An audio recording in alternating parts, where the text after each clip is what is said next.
Okay. Ladies and gentlemen, welcome back, YouTube viewers. Let's go ahead and try this mission out. I actually have lunch just kind of sitting there, but it's cooling off right now, and I don't want to wait any longer. It is quite warm, so I am sans coat for the moment. Hopefully in about two months or so here, I'll be able to still wear the coat because I'll have the AC on. But for the moment, we're doing it this way. I have a really bad headache. It's hard to concentrate, and I'm very tired, so please forgive me. I'm going to do my best. Let's do this.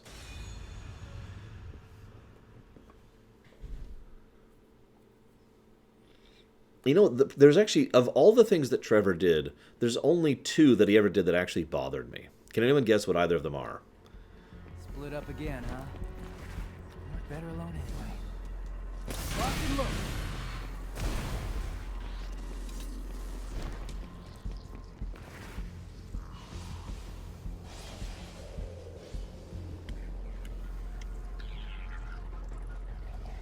Crossroads. Which way should I go? Oh, I actually have a choice? Do I? I don't see a choice. No, whatever. Hello, God Emperor's Finest. Oh, that's cute.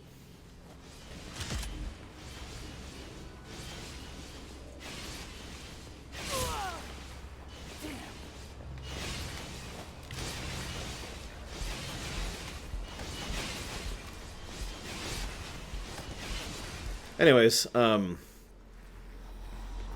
waterboarding with the gasoline. No, that actually didn't get to me as much as the cannibalism.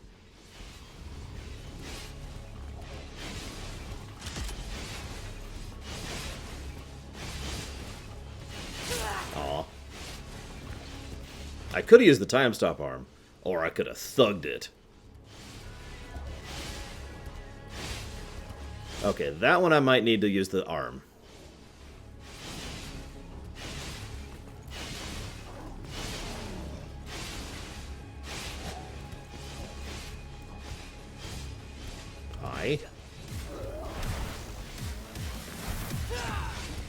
Right, I have a new move set. I need to remember that. Oh, I'm playing Nero. I'm playing Nero. Okay, hang on. Playing Nero. Gotta remember how to play Nero.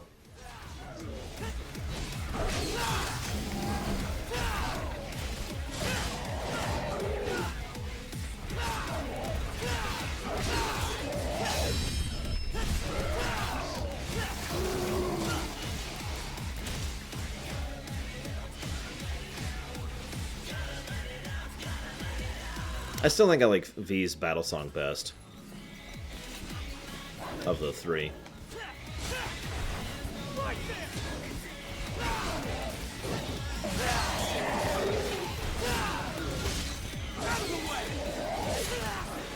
Yeah, too slow.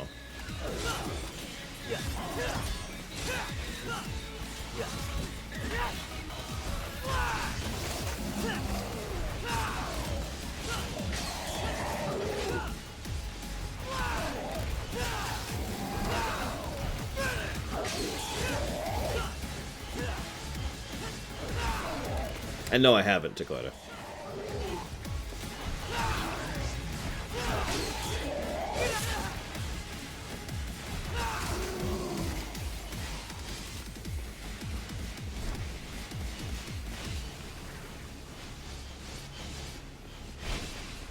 What is with this place?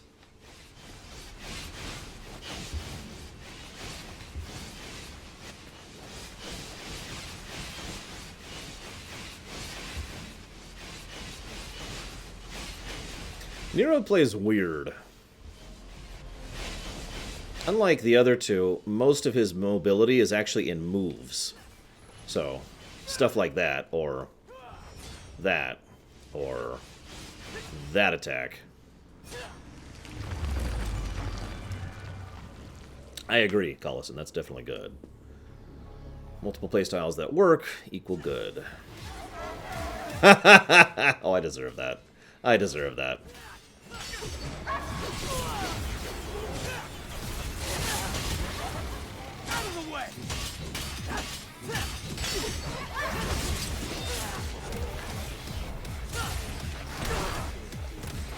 Come on.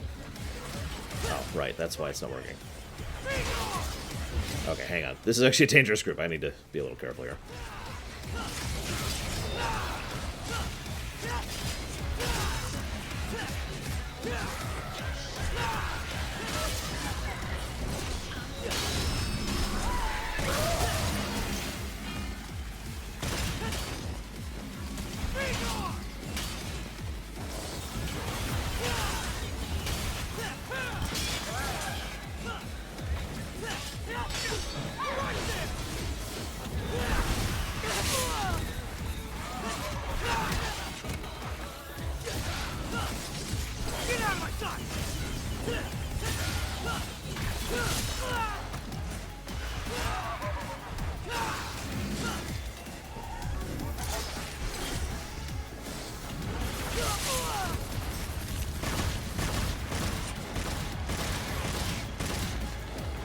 I don't like using Seed. It hurts my hand.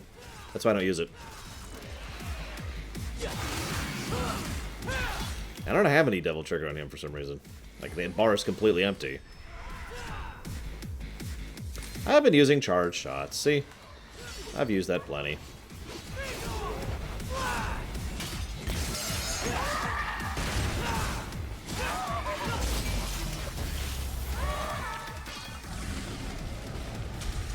Game's music's alright. I don't think it's plus worthy yet, but eh. But yeah, this hurts my hand. That's why I'm not doing it.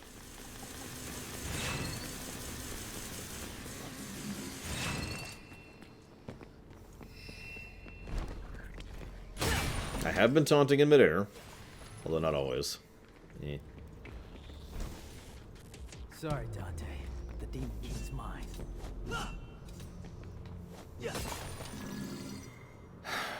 Alright, what am I doing wrong, Takoida?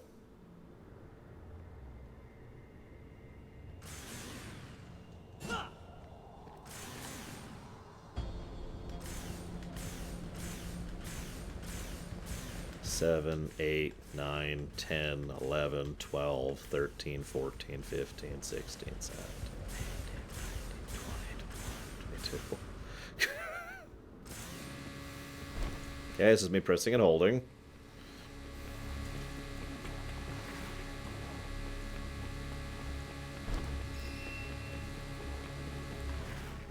While we're here, I do need to check something.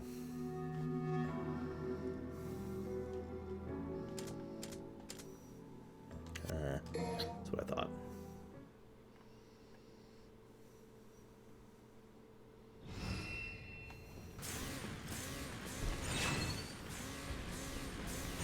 Yeah, no, that still is not something I'm going to do. Sorry. Constantly clenching my left hand in the middle of all this, that's not happening.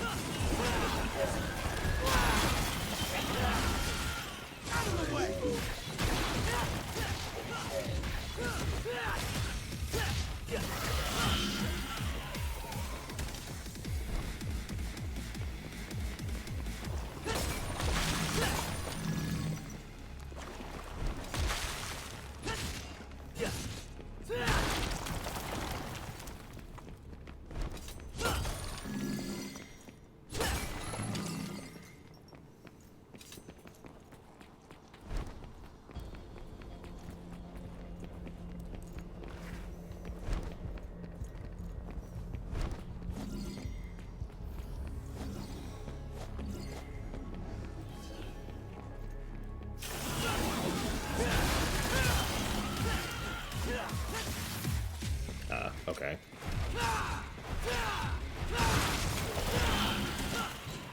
No, Collison, I will not. The reason I don't up the stream quality, even though I absolutely could, is because doing so doesn't really affect my end all that much. In fact, as weird as this may sound, I could up the stream quality right now.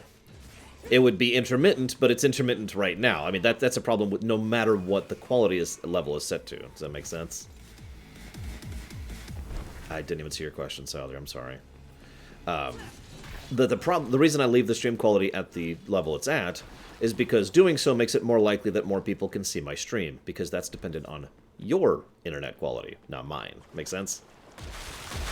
And there are plenty of people who don't have the internet to watch my stream, as is.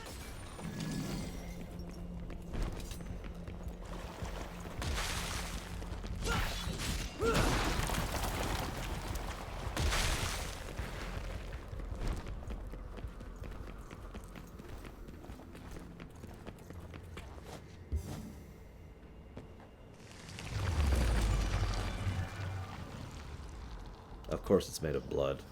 I think everything's made of blood in this setting. I think it's this. This really is a vampire setting in disguise.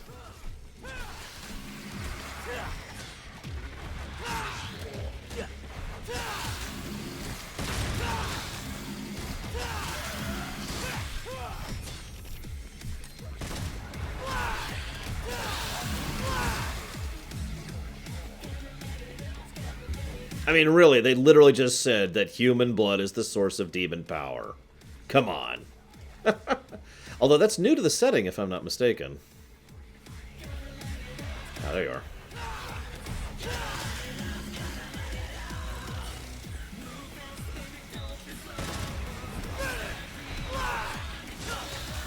Yeah, you guys come up with some great memes. I can't take credit for any of that. It's all you guys. Ugh. Okay, look.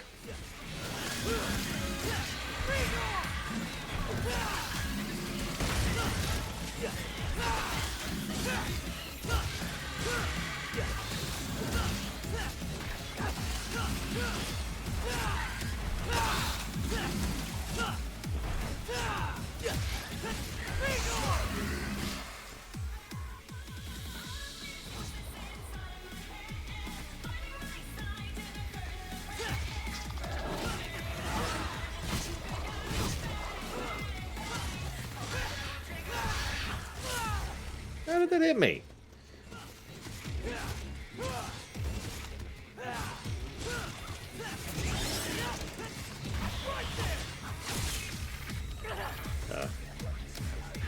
Hello? There we go.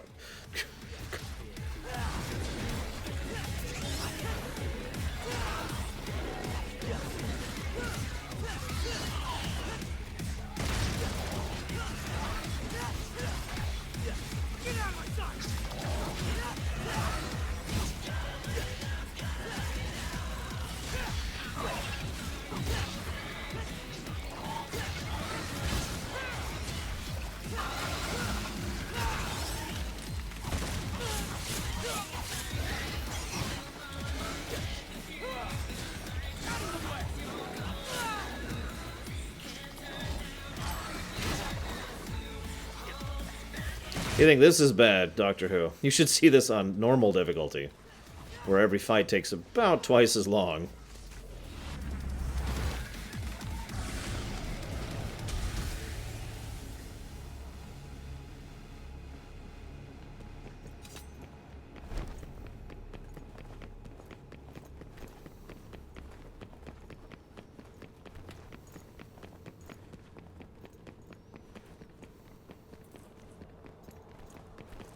Oh, by the way, thank you everyone for behaving during the Captain Marvel stream.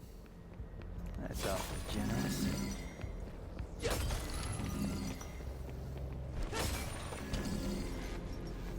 Speaking of which.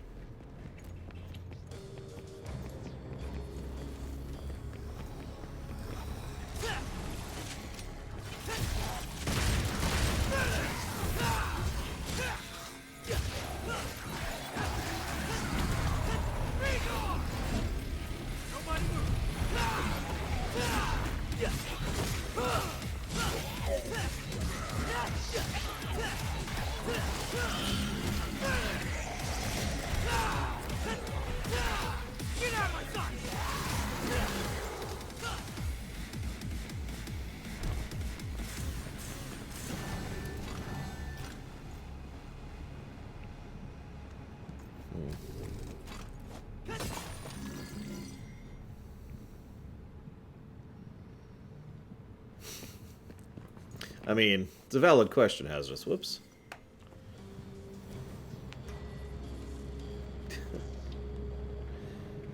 I mean, I'll admit I've never a Captain Marvel fan from the comics, so, you know, kind of went into this one kind of blank. But then again, I had the same mentality when it came to Thor. Yeah, I didn't...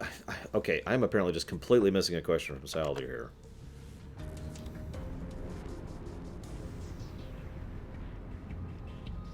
Let me scroll way up here.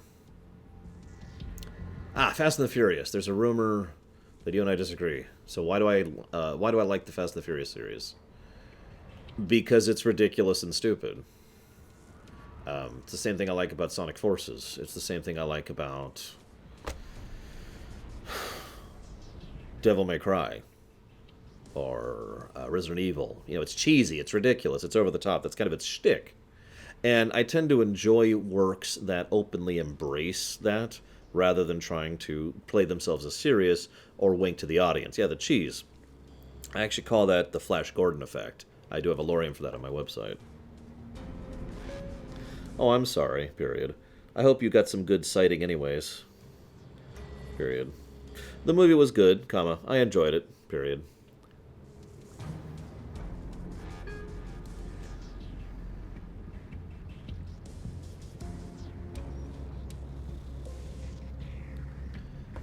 No, I can't have fun. Everything must always be horrible.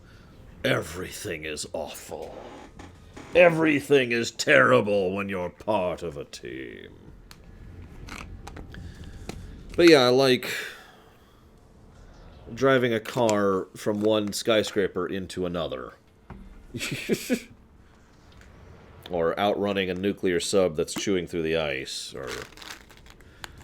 God, I don't even know. There's a lot of really, really dumb stuff in that series.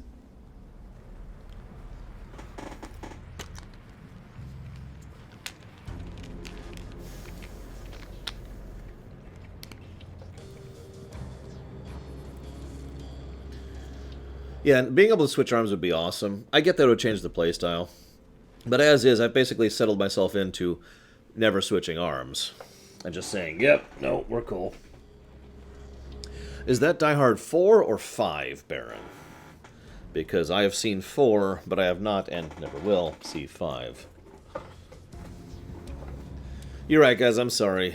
No fun allowed. I do apologize.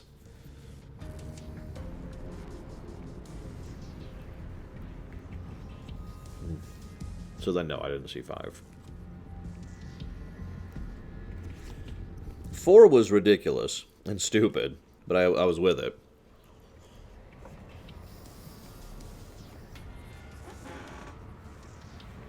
As an IT guy, I was with 4.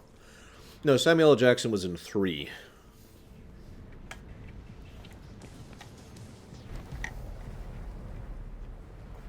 Starring me, huh? That's interesting. I gotta be honest, I didn't even notice Dakota, so I guess that's my thought there.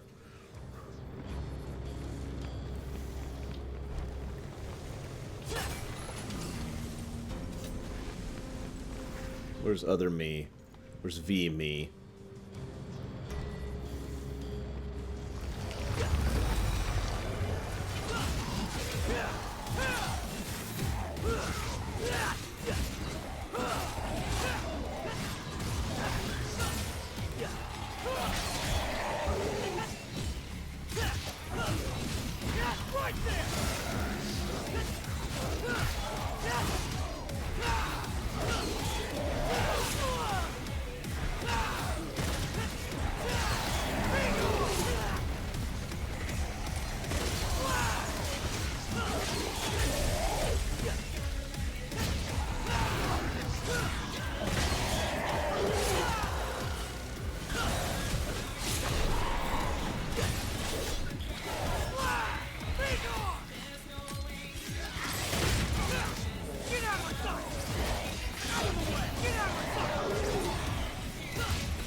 Well, considering that they are taking the anime into account, maybe Dakota? I don't know.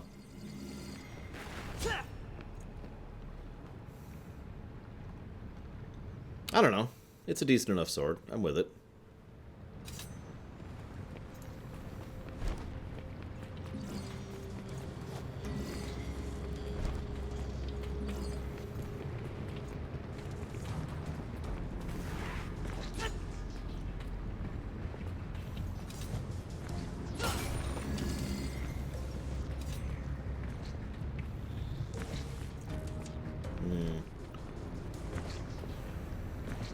I mean, considering Fast and the Furious, I forget which one, but the one where he turns traitor. I can see your point on that, Salder. No, Baron, I did not. My chat is completely overwhelmed right now. Yeah, let me try and make it a little taller. Maybe easier to read more. There we go. Yep, no, I just need lots and lots of orbs for these last few upgrades. So. That's true, it's very bulky. I can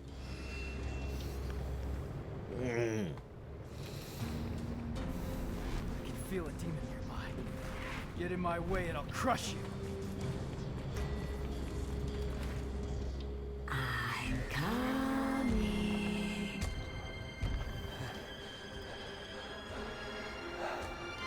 Because silly and stupid go well together, Baron. Gotta pay attention, sweetheart. Spoilers, King. But you're nothing more than an empty shell with no power. You are as weak as your flesh. That's funny coming from you. Hey, we're tougher than we look. But there's only one way to find out. I like that too, Leander. So, this should be fun.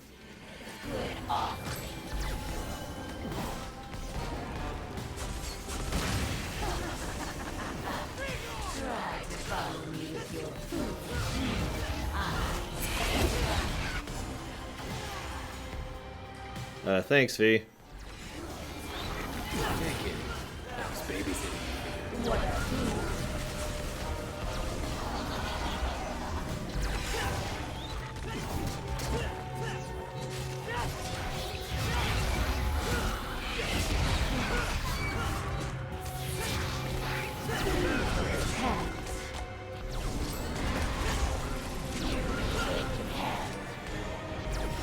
Don't let it go to waste.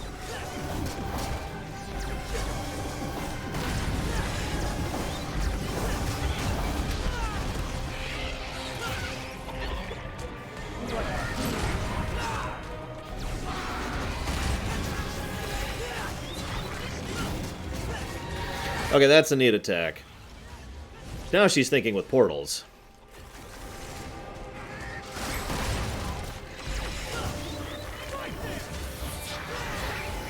If she wasn't so gross, this would be a fun fight here. What? Fine, here, this.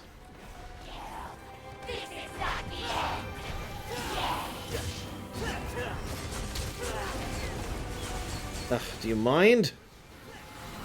Why can't I hit her? There we go.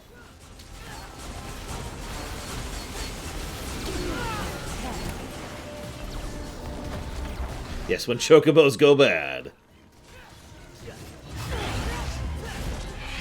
Don't let it go to waste.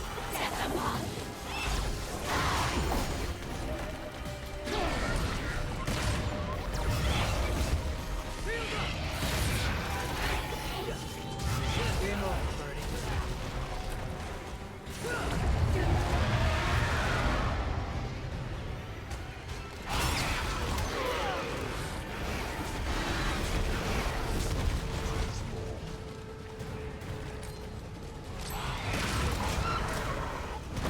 Don't let it go to waste. Please shut up.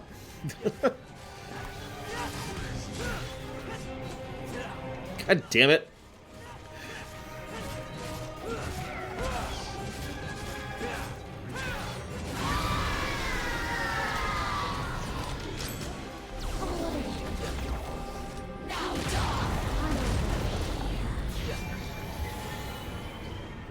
Don't want to give up the ghost, do ya?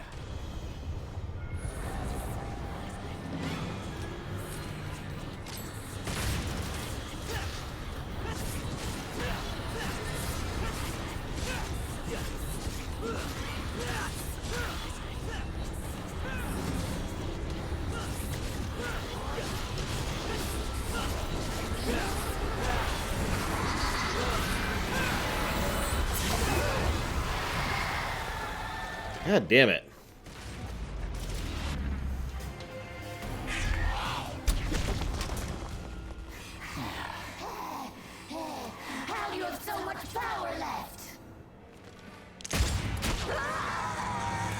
Good answer.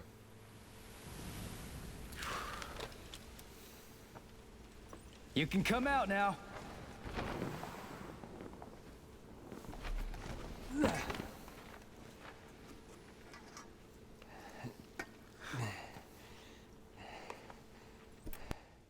I guess I owe you one.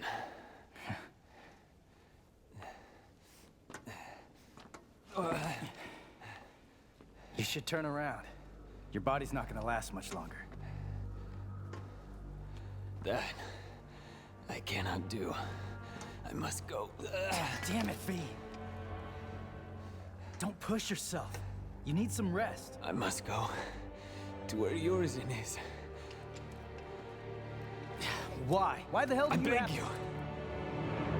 This is my last request. Fine.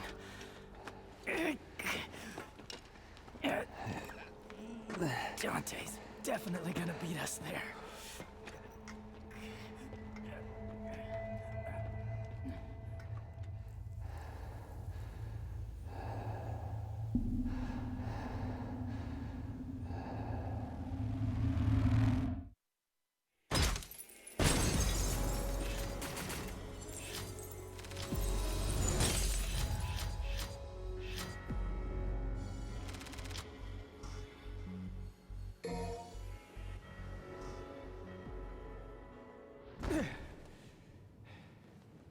No hard feelings, guys, but this is my gig. Trust me, Nero. This one's gonna be a little too much for you.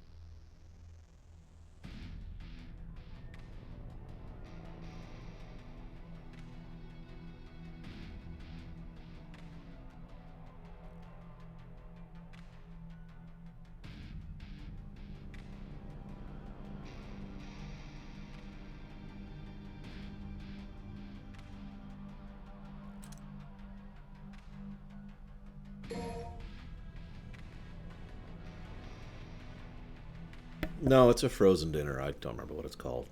It's meat and potatoes and green beans.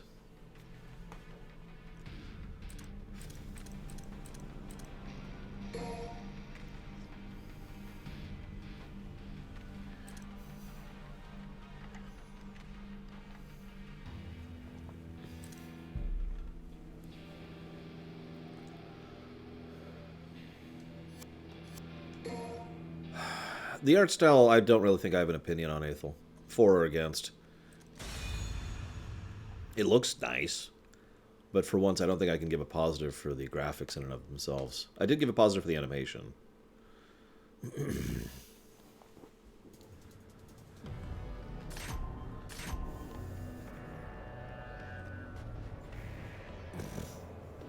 Did he have the scarf on in SMT? I actually don't remember. All right, this is the real deal. Full speed ahead. So Dante's... I mean, he's Dante. He seems to be a little more of a jerk than I remember. Not that that's surprising, given how much he's been through at this point. Including, apparently, failing his business, which I don't understand at all. Like, I know that sounds like a weird thing to be stuck with, but, like, why was his business so horribly failing that he had no money at all and was willing to take any job?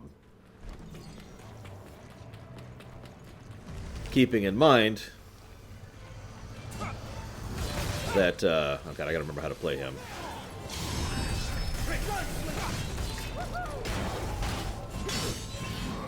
Keeping in mind that Nero has been able to keep a perfectly functioning demon-killing business going. With a partner, a little less. Although I guess Dante technically has two partners, but you get the point.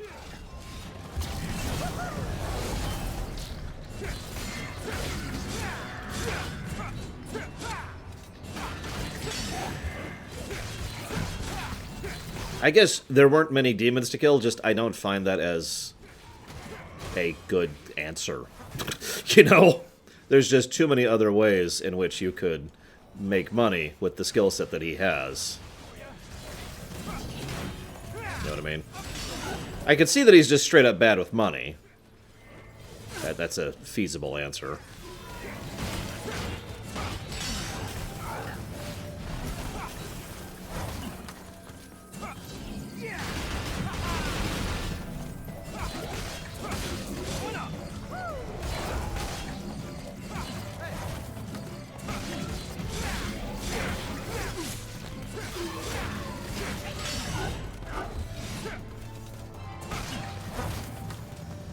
I suppose that's just the world builder in me complaining, so don't mind me.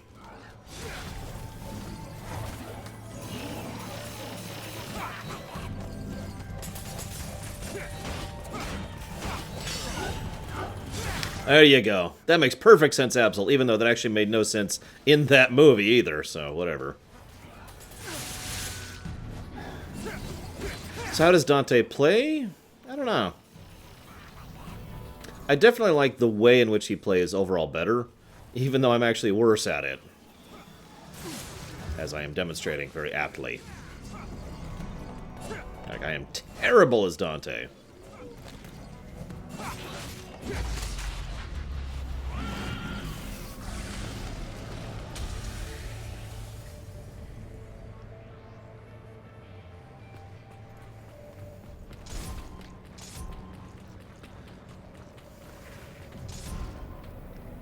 Yeah, I do like this, consequently.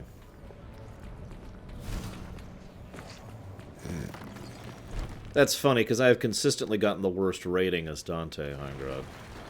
But then again, that is pretty much what I'm rating myself on, how fancy I'm being and how high I'm being able to get that combo.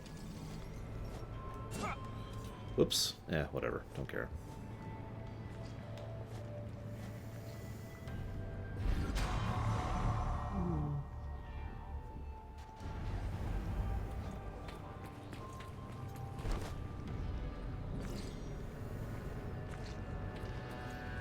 Yeah, I'm sorry. I don't buy the no demons thing. I just don't.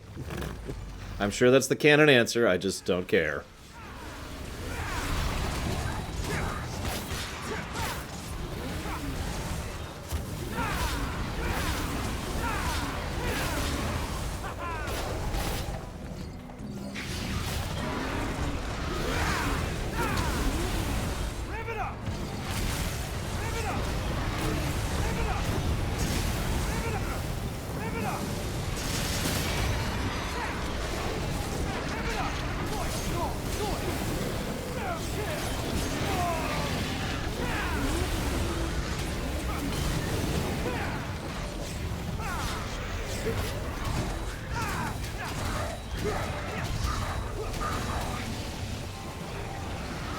Come on.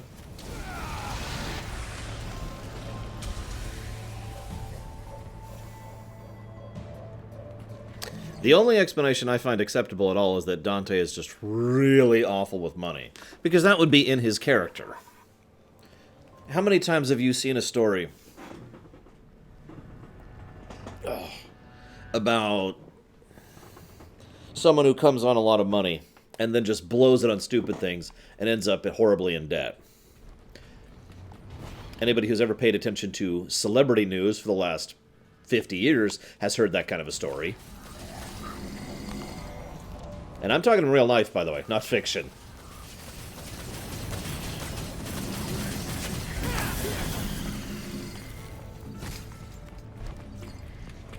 It's one of the reasons why, you know, I've had a few people say, oh, Lore, if you ever win the lottery, you're going to worst all the money. Now, I could say with reasonable certainty that no, I won't. But that's only because I've actually been studying finances and accounting for most of my entire life. I am the kind of person who does not win the lottery.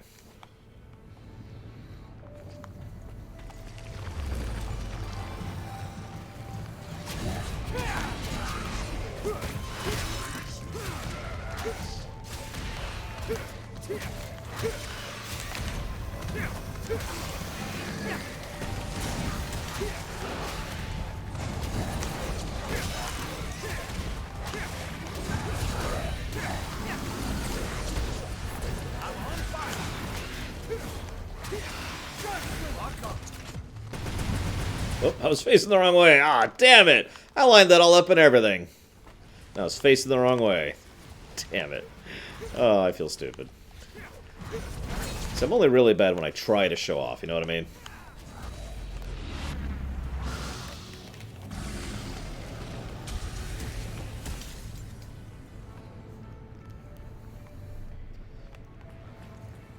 I don't understand why that would be a problem, Hazardous. Most of my family is getting money if I win the lottery, because I'm going to give it to them.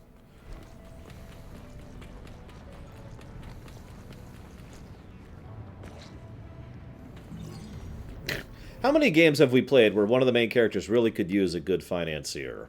How many times?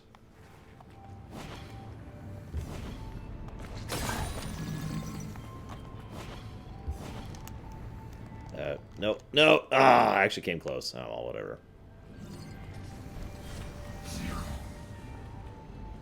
Yeah, tons and tons and tons. I mean, that was one of our running memes during the Spider-Man run, but that is just such a common thing. Time to screw around. Well, okay. Never mind on that guy, then.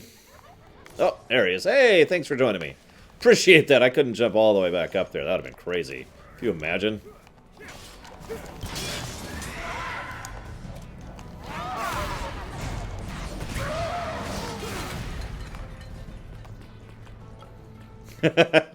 Lol, Leander. The accountant lives on. Exactly.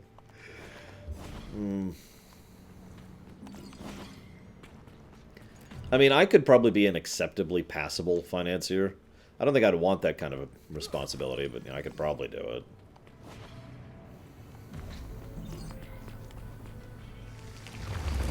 I'm probably missing so many optional hidden stuff during these falls here.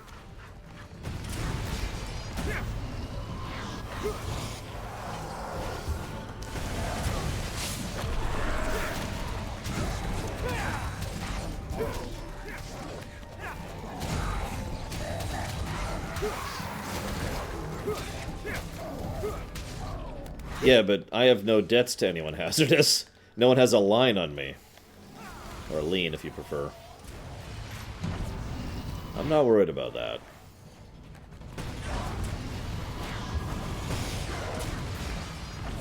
Now, I guarantee you there would be at least some people who would be like, oh my god, I want all your money, lore. Because that's how money works. But at this point in my life, I could say with reasonable certainty that most of my actual good friends would not be like that.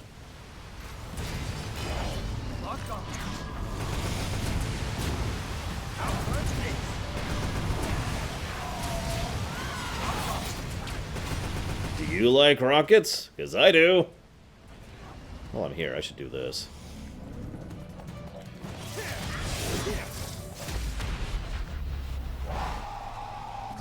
Yeah, no, I'm sorry, Hazardous. No. No. It doesn't work that way. The reason it works that way for real people is because they're stupid. Now, I am an idiot, a moron, an imbecile, ugly, dirty, fat, gross, and terrible, but I am not stupid.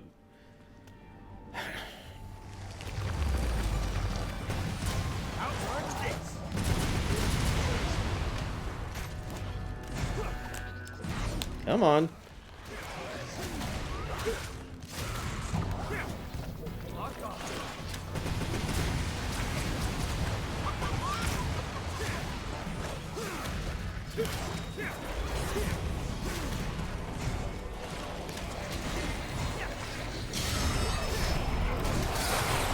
The rocket launcher is rocket launching it up.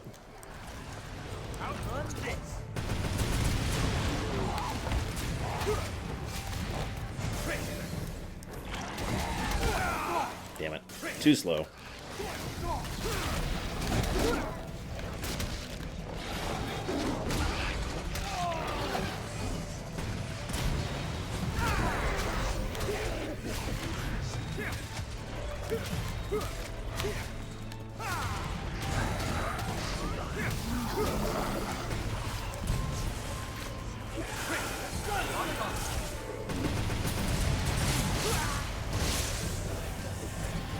Interesting.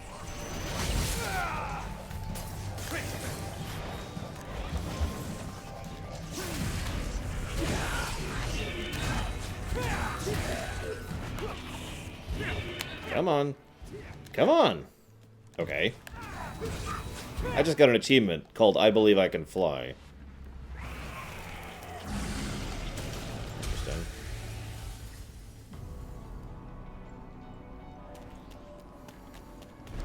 I'm sorry. I gotta see what that achievement is. I'm actually curious.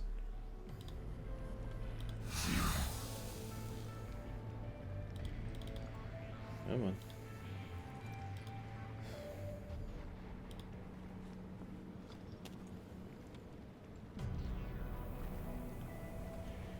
Rack up a total of 60 minutes in the air by jumping or other means. Wow. The dance scene made me grin next time. I'm not sure it's better than the pizza scene, but it made me grin. Onward and downward. Oh well, better get to it.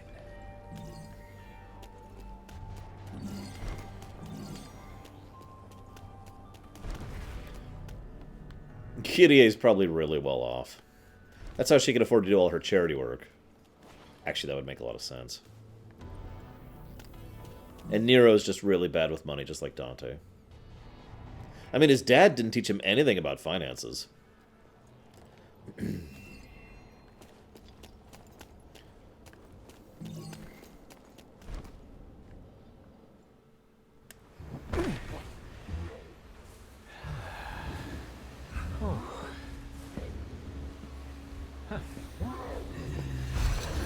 Oh, hello, Cerberus. Good. Good to see you. The kings of the underworld may enter these gates. Oh, easy there, fella. Hey, I remember Stinky Little Pooch just like you.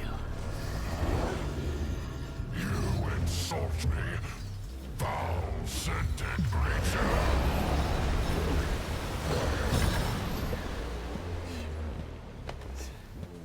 Looks like your master's got you on a pretty short leash. Come on, little puppy. I'll take you out for a walk. Come on, let's go. You have fought our king in the past. I am king of the Cerberus tribe. They were weak, but we will feast on your flesh and gnaw on your bones.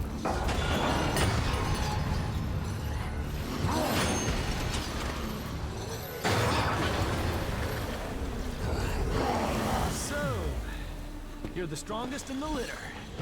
Looks like we're gonna need a bigger leash. Come.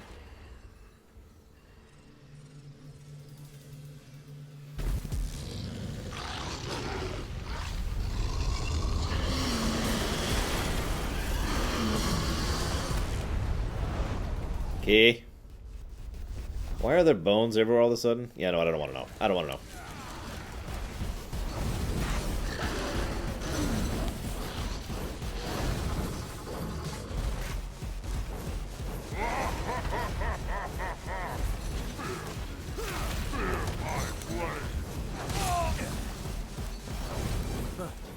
You're a bit tougher than the rest of your breed.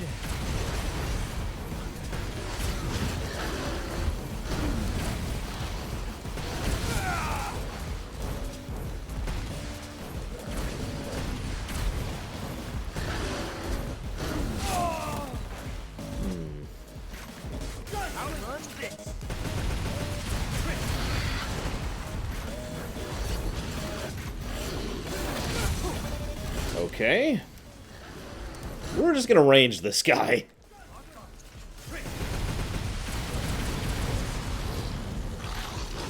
Oh, okay.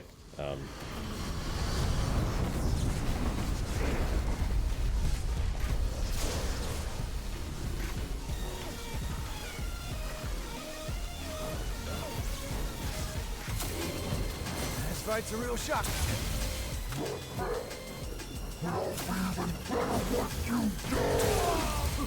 Yeah, we're just gonna straight up range this guy. I'm not even gonna try to melee him. Not yet, anyways. Oh, that That's nice.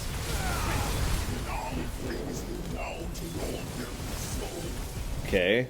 So we got charge leaping attack, ranged attacks. You haven't shot out any puppies, have you?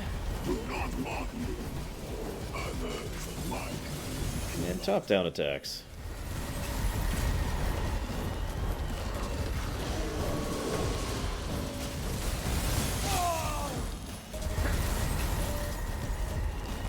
Oh, that was my fault.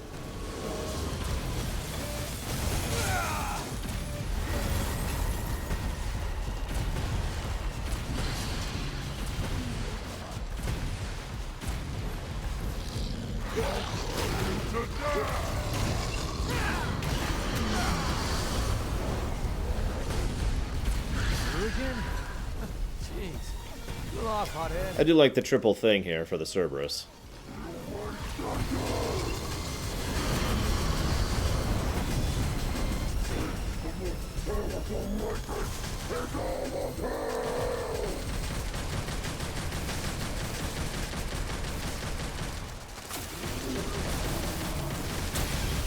What is this, a WoW boss?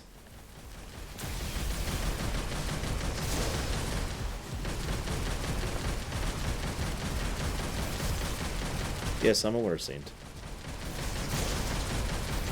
If I wanted to cheat, I'd just turn cheats on, Saint. Come on.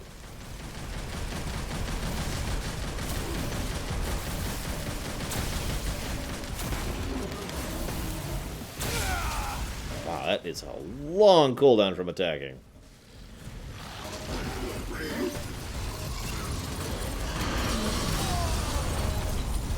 Oh, wow. I didn't know this could hit you.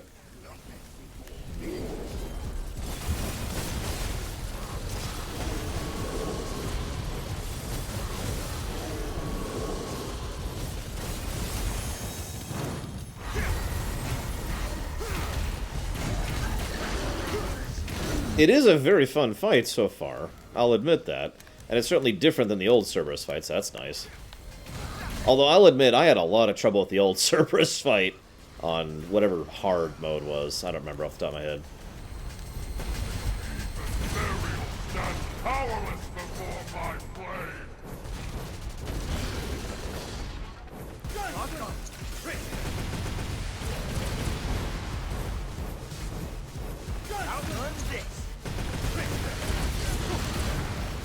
That cooldown on attacking is horrifying. Is it Dante Must Die? I actually don't remember off the top of my head.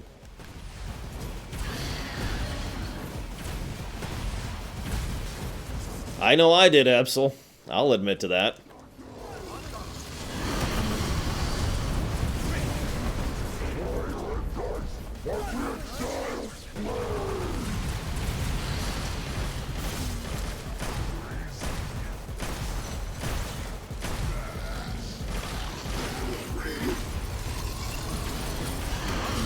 Damn it. Too slow. The power of Ice Rain.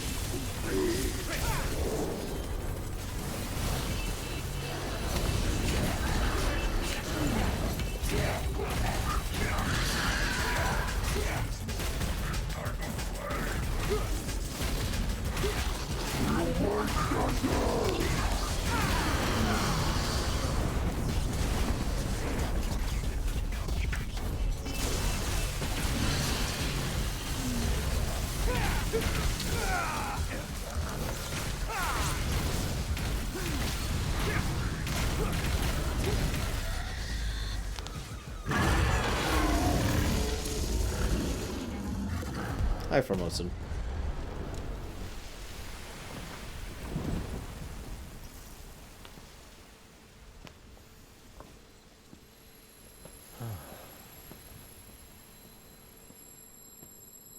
Now I got a chain whip.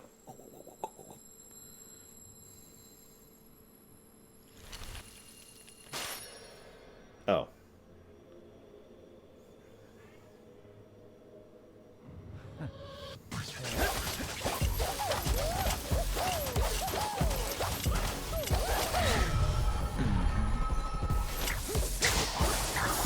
Oh, sorry. Sorry, a lightning chain whip.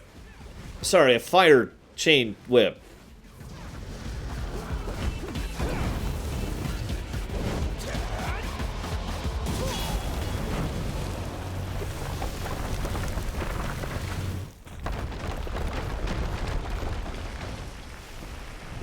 Chain pole.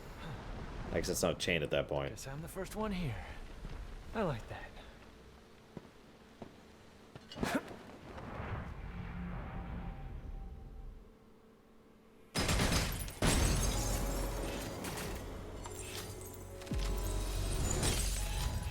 Awful.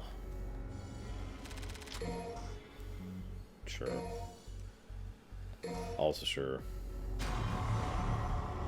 King Cerberus. That's going to take some getting used to. So, ice in sword. Rod... Wait, hang on.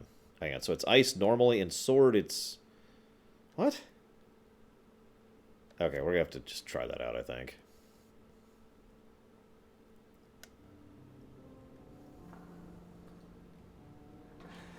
The truth is, I wanted to be protected and loved, but I was alone.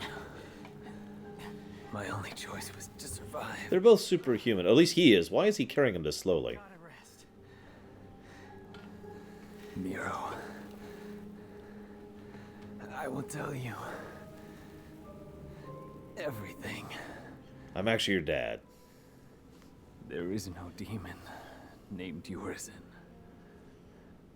Only a man who threw away his humanity in an endless pursuit of power.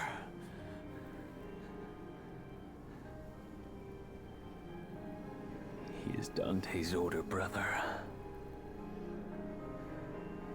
Dante's brother? Yes.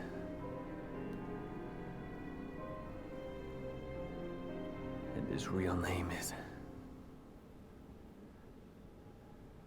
Virgil.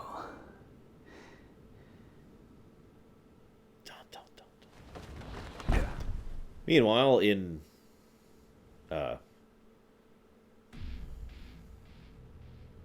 that's true at Dakota. They do suddenly just stop being superhuman in cutscenes. They do that a lot. I have so many things to upgrade on Dante. Why is Dante the guy with the most upgrades? Don't answer that question.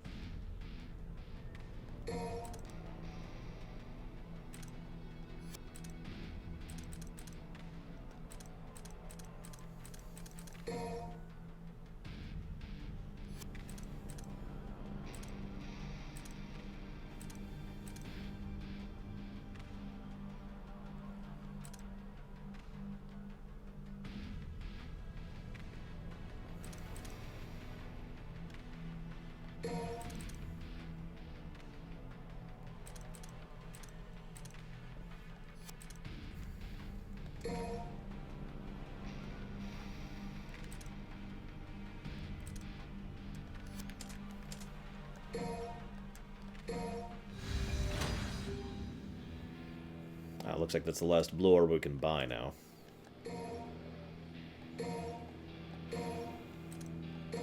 No.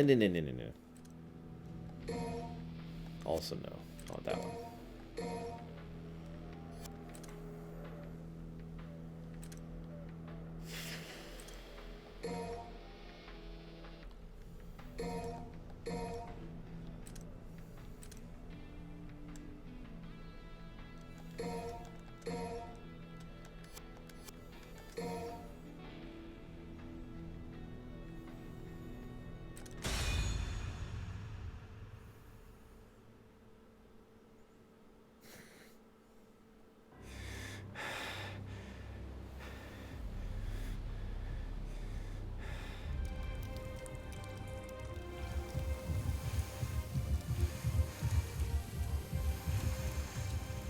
You?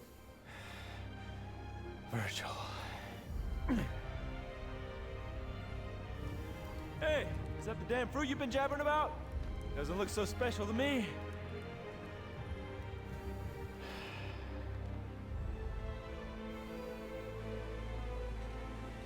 Yep. This is where it all started. Yes, Baron. That day Mother saved me and left you behind. The thing you don't know is, She tried to save you too. She kept searching and searching.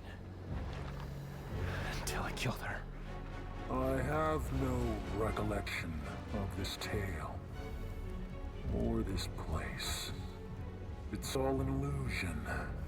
Created by this extraordinary fruit. Its power, you see, is all I ever wanted. And with this, I will have everything!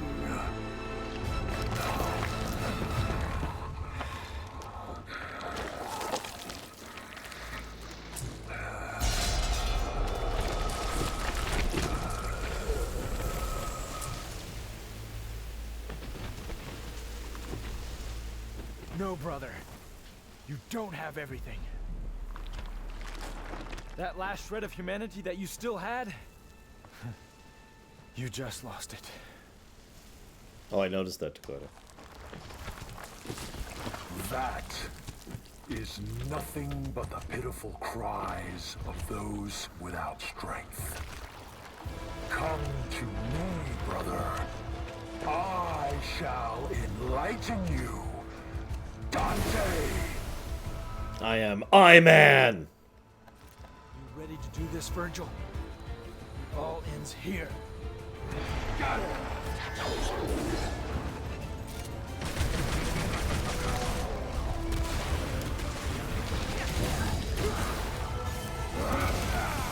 That's strange. I'm gonna have to accommodate for that.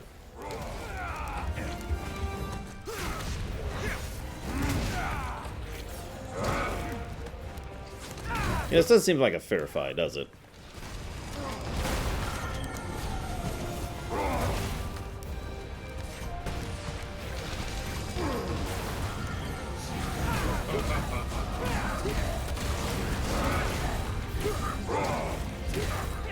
Yes, he has the hat on, by the way.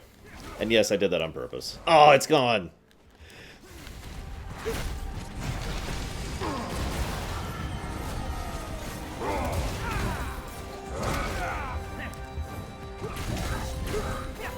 Oh, that's true. Today's Mario Day. I actually forgot about that. I should do this while I'm thinking about it.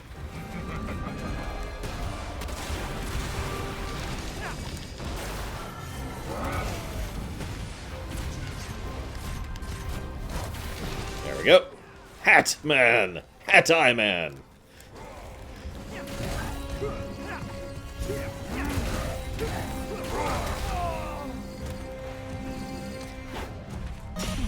Oh, jeez. Oh, jeez. True power. The power I've sought for so long. Thank you very, very much, that warden. As ever. Hang on 1 second.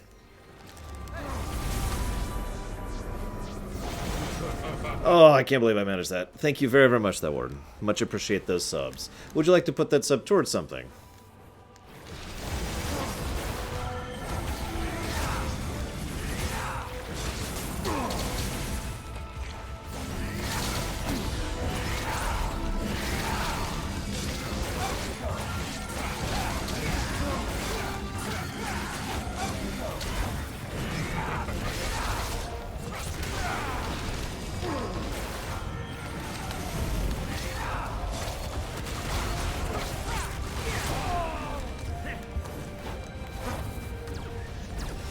What's wrong, Virgil? This is no time to hold back. It would seem so.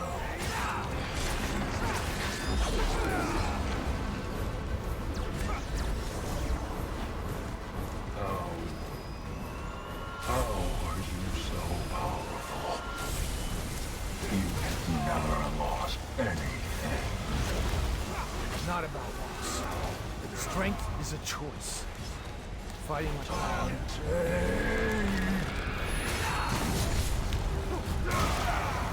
So,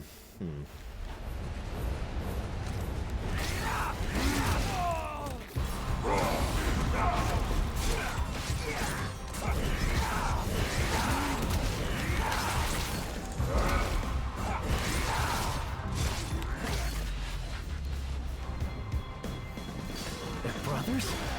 Why are they fighting each other? To see one's justice through, a man must fight for it, even if the one who stands before him is his kin. That's ridiculous. Yeah, I'm kind of with you on that, Nero. Disagree on the very reason of their existence. They must fight.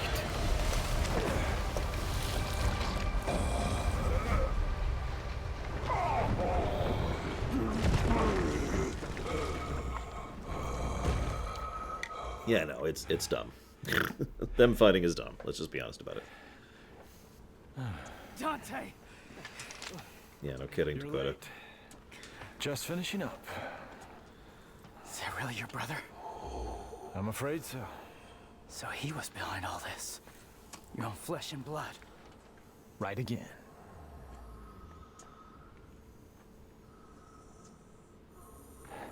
In the last throes of defeat, I see.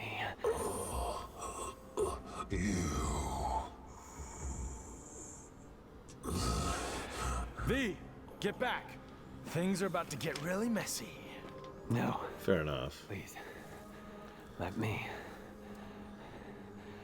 I want to end this battle with my own hands.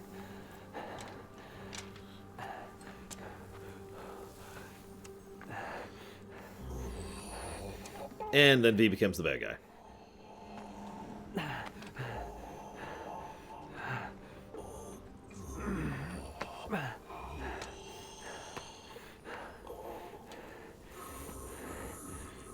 Do not struggle.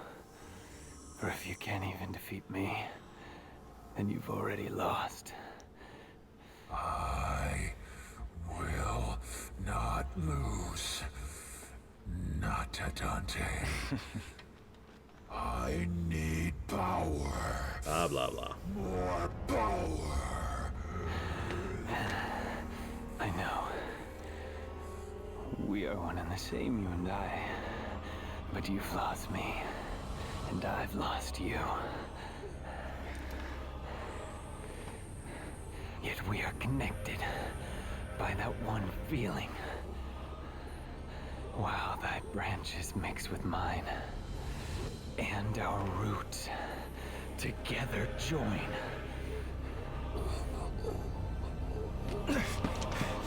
Then Dante decides to do something.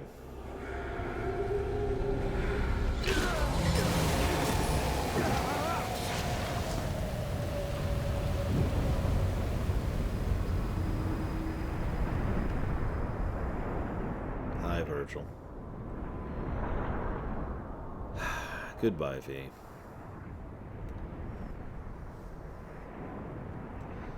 Sadly, saw that coming a ways away. What is this? Virgil.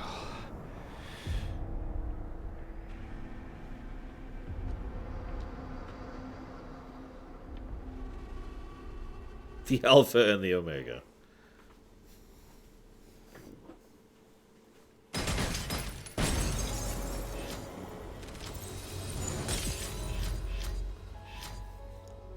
Now he looks older.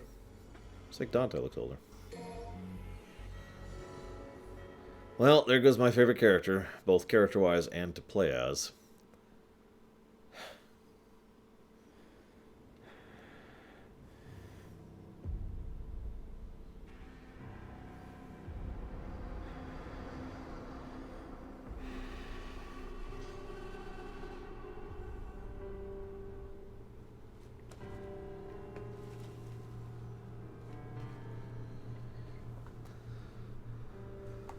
No, Death God's guys. Cojones for coming back. Just don't know when to give up.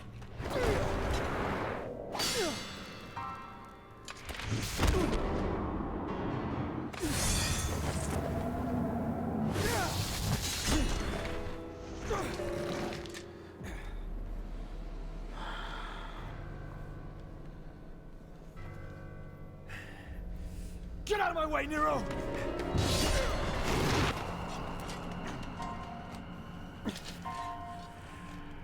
Defeating you like this has no meaning. Come on, Virgil. Let's do this. Heal your wounds, Dante. Get strong. After that, we'll settle the matter.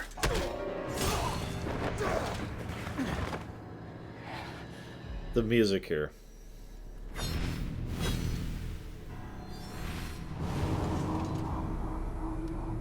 Because Yamoto can do that. Nero.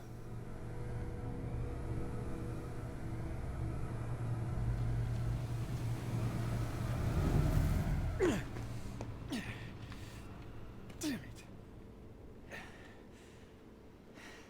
If that's your brother, what happened to V? He returned to himself. Go home, Nero. This doesn't concern you. Like hell. I lost my right arm because of him! This is not your fight. I need to stop him, and that's all that matters. I'm not gonna let you have all the fun, Dante! You don't get it. Let me guess. I'm dead weight? Well, you can That's shove not it up. it, Nero. What is it then? He's your father! What?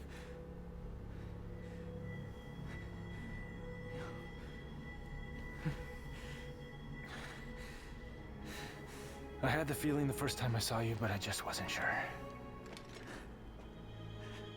And then I saw how the Yamato reacted. And I was certain.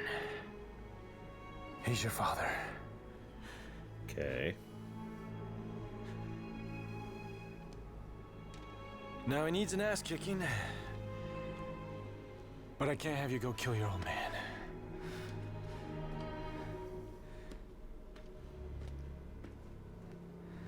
Oh, sorry. Dun dun dun. My father.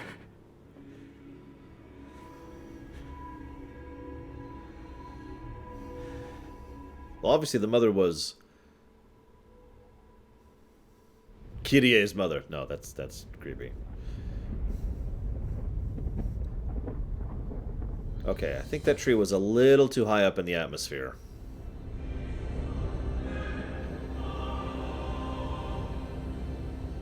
That day, if our positions were switched, would our fates be different? Would I have your life and you mine?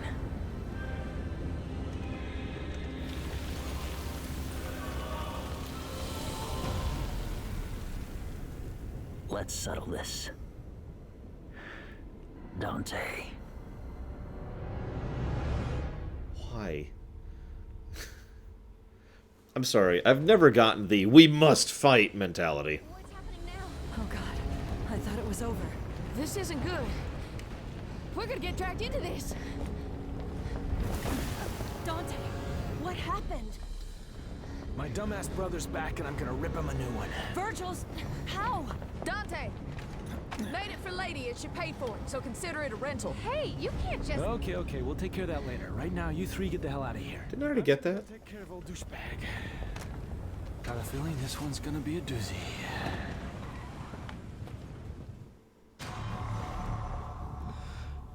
Identical to the original weapon with a special something hidden within. A dual wield of the... okay. And now I have two. Ho, ho, ho. Stop giving me new weapons, game. God.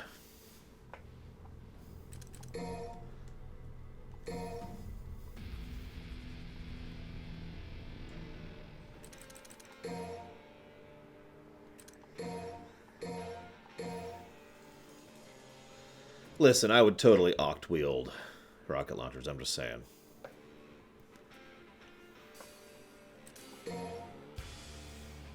Oh, whoops, I didn't actually mean to do that.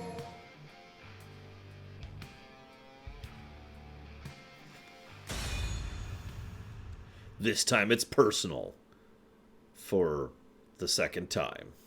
Or the third, if you want to think of it that way. Okay. Okay, I do like how he shoots those. That's actually pretty cool. This is how an Olk fights right here. Just back and forth. Hang on.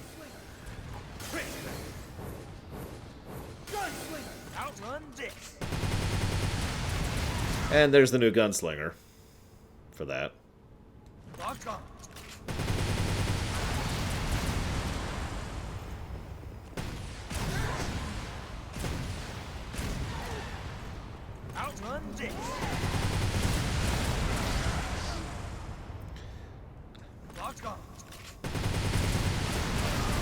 Alright, I'm done.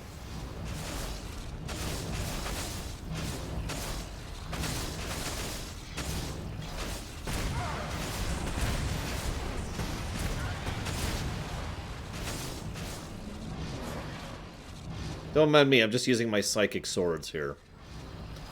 Just call me Dante Kreia version.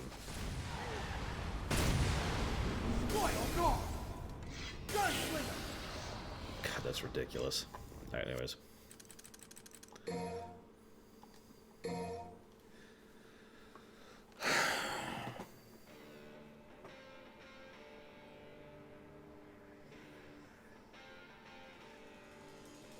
Normally, I'd say predictability in a story is a bad thing. Which leads me to an interesting question.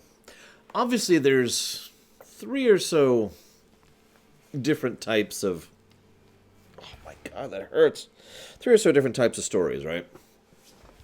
So, on the one hand, we have the type of story that is a serious story. Then we have a parody. Then we have a cheese, okay? I'm sure you could think of other types, but those 3 are, I think, describe the vast majority of story types. You know, Star Wars is serious, Spaceballs is parody, Flash Gordon is cheese. There you go, bam, bam, bam. So, this is cheese. Yeah, no, absolutely. I agree that this is cheese. And I do firmly believe that we can't use the exact same mentalities when judging and reviewing these games. So, in other words, what I'm trying to say is that if this was attempting to be a serious game, this game would probably have at least 4 or 5 negatives to story. You know what I mean? That being said, though, I do think I'm going to start a story negative aggregate.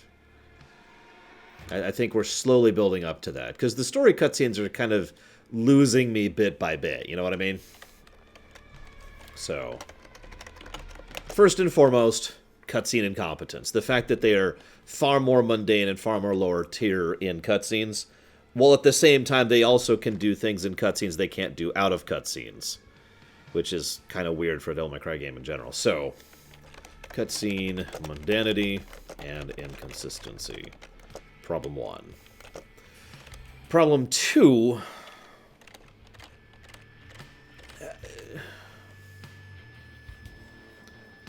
yeah, I actually legitimately liked the story of Devil May Cry 3. The problem, too, here... So, okay, Devil May Cry 3's story did this. Tonally, it started off as absolute cheese. One of the first cutscenes is the pizza cutscene, for God's sakes. So it's like, yeah... Oh, I've been stabbed 15 times. All right, get on with it. But the more you go through 3, the more the cheese basically kind of narrows down into something far more concrete and serious. By about the big reveal about Arkham, that's about when 3 has officially become an actual serious story. And it's a fairly smooth and natural, at least in my opinion, flow from cheese to serious. And then it also kind of ends on a bit of cheese as well, but that's unrelated. And 3 also is big on character and character arcs. So I'm with that. But here it feels like it's just... It's not quite sticking the landing. You know what I mean? Like, it's not clunk. It's not working the way I want it to. Like that whole scene with, he's your father! That didn't work for me at all. It struck me just as a little bit too much as a soap opera. Now, on the off chance you don't know what I mean by that, if you've never actually watched a soap operas tend to be cheesy, but they usually aren't trying to be cheesy. They are trying to be serious, and they are cheesy, and that's not good. It's the same, of these 3 categories, one that is one trying to be the other tends to not work. A serious work trying to be a parody just kind of falls flat. A parody trying to be serious doesn't actually land the jokes. And I'm not going to go with all these, but you get the idea, right? So yeah, this just felt a little bit too trying to be melodrama-y. It didn't flow naturally. It didn't come out smoothly out of it. The narrative didn't flow in any way, shape, or form. So I'm going to put that as the second negative. The whole...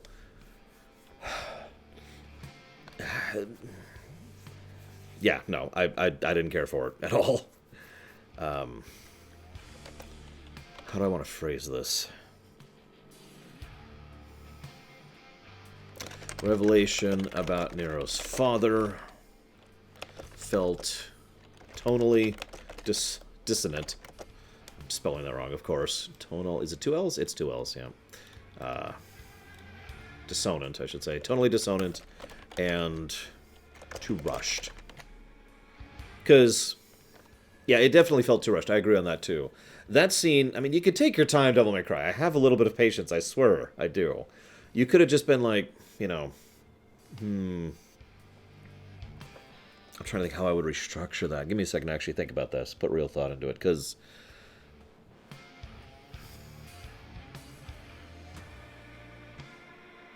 okay. As Virgil's leaving, he slices open, he turns, Nero, thank you. I'm proud of you. What does he mean he's proud of me? Why would I give a damn what Mr. Bad Guy McGee thinks of me? And Dante just doesn't respond. And Dante just looks angry. And Nero's like, what? What, I'm not part of the big boy club now? And Dante's like, yeah, whatever, just go home, okay? This isn't you or yours. And Nero's like, oh, look, I'm tired of you calling me deadweight. This is stupid. Why won't you let me come in on this? Dante doesn't respond. Dante just isn't talking to him about it. Until finally Nero actually tries to physically strike Dante out of pure frustration. Dante then...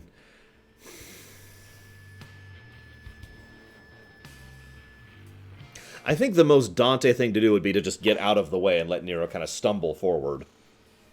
I don't know, there's like several ways we can do that specific moment. But then finally Dante's just like... You ever wonder, like, where your dad got up to back in the day?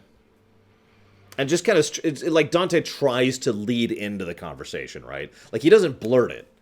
Because Dante just doesn't really know how to do this. So he's just kind of like, you know, I mean, like, you ever notice that you and Yamato, or they say it so right, Yamato. Yamato, that's how they say it. You and the Yamato, there's a kind of a resonance there, you know? And just kind of tries to lead around until Nero's finally like, you gotta be kidding me. You know, something like that. It's not like the reveal itself is bad, because again, predictability isn't necessarily a bad thing in general, and it works for a cheese work like this. But I think it should just kind of drag it out a little bit more. Let it flow through more naturally.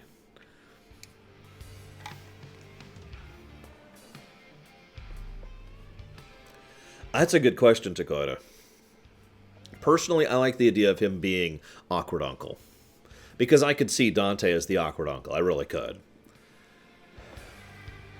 I know, Angrad. It's okay. I mean, you and I disagree about everything, so I'm not surprised here.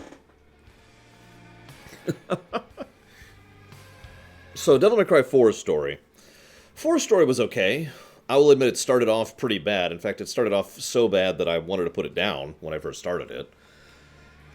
And then it got a little bit better, and it got a little bit better.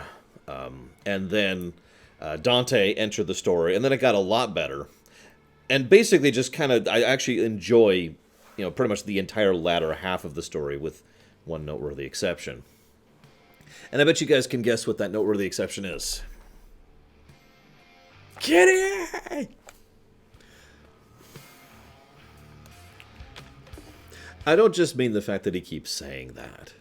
The usage of Kyrie as what is effectively a plot device, a plot coupon, actually kind of aggravated me in 4, if I'm being completely honest.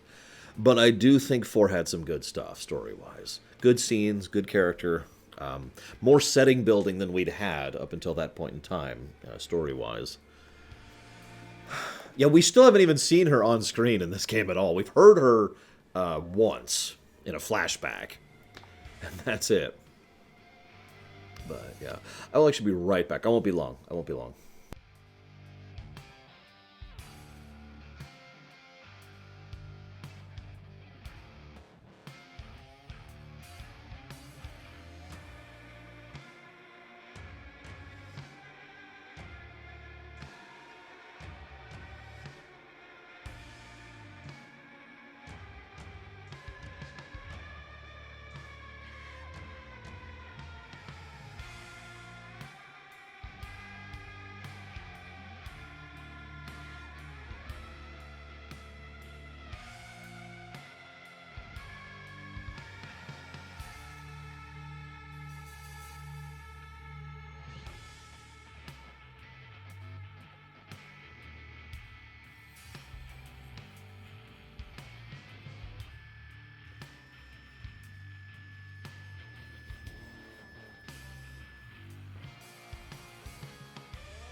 Oh, exactly, Saint. Dante had legitimately interesting character in 4.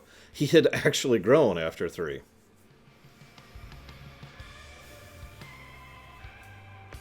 That's what I felt like I just said that, but obviously I didn't. And again, actual attempt at setting building. Although I've noticed basically each Devil May Cry game tends to try to do a little bit more setting building than the previous ones did. You ever notice that? Like, 1 might as well have been happening on a stage play for how much its world was there at all. I'm not going to talk about 2. 3, it had a city that was completely devoid of life and empty, and there was a lot of weird disconnect from reality. 4 actually had people for the first time, you know, non-main character people, and actual attempt to build up, you know, some of the backstory and the world and this island. And then 5 has actually gone so far as to really build this up and actually decide, you know, we actually have, whoops, I didn't mean to do that, give us, you know, the whole tree, blood connection between the 2 worlds, you know. Of course, yes, the military was also in 5. Now, the Yamato is apparently capable of splitting up anything, which is just, that's straight up superhero roles at that point, isn't it? You know what I'm talking about, right? How many times have you seen a superhero comic where their ability is, I can connect things to other things? And so they become the world's greatest detective because they have the ability to connect a fact with a person. Or they have the ability to connect, like, faster than light travel to a scientist so he can invent it and blah, blah, blah, blah, blah, blah, blah. You know what I'm talking about.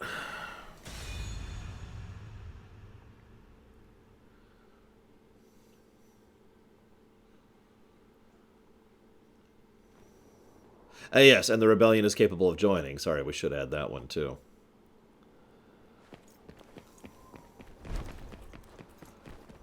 Yeah, don't worry, I've got the Yamato. Never would have guessed you'd come back. Damn it, V. Was this your plan all along?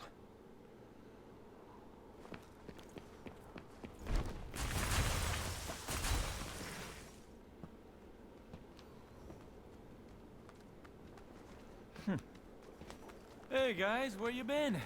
I thought you went back into Virgil. You're gonna wish you did. Oh, the wise guy Dante. We were spawned from Virgil's abominable thoughts. But you knew that already. Come to think of it, I did know something was off. Just like with my old brother. Well, we're merely the discarded thoughts from when he was Nilo Angelo. No longer bound in his consciousness. We're here now to kill you of our own free will. Liberating! But why? And also, I don't want to fight them. We shall, Dante. Us, not Virgil. Well, okay. This should be interesting. This will be quite a party. Close your eyes and go to sleep. Note the music, by the way. Come here and face me like a man. Trying to, but apparently I'm not in range of you.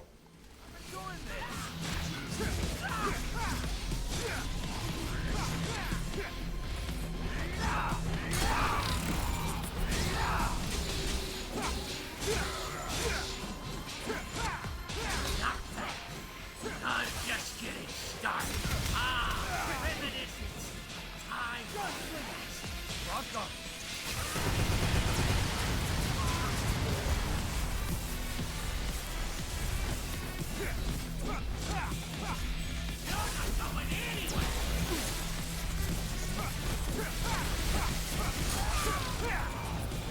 Good night, Adam.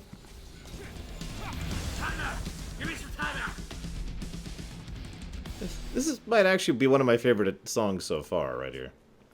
Can't wait for the rematch.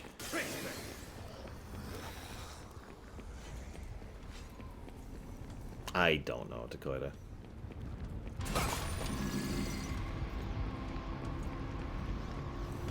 I have a good audio memory, Saint. In fact, I have a close to perfect audio memory.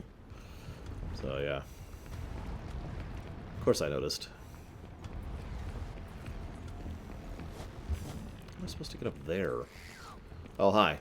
Sorry, I didn't even notice you were there. I apologize. Let me give you the attention you deserve. There we go. How do I get up there?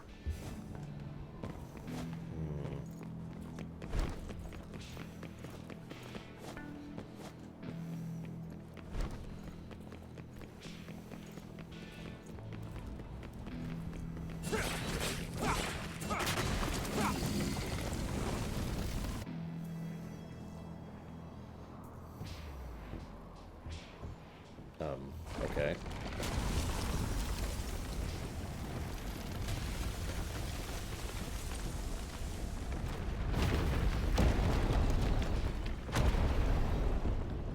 Whoops. That doesn't sound good. Yeah, I'm sure it's fine. I mean, if I knock over the whole thing, who cares, right? Whoops.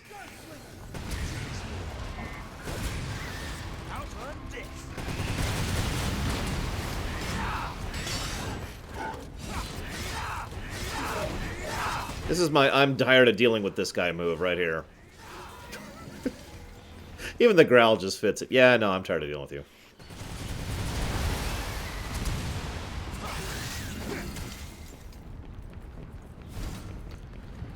Yeah, technically Virgil still hasn't eaten the fruit at this point, so... Still gross. You know, considering Dante can canonically fly, why does he have to do this? Ugh, super gross.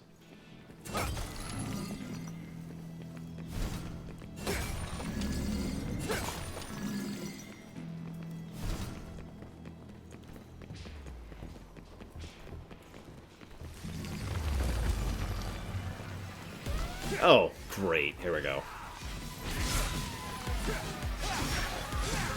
Yeah, how can I miss that song?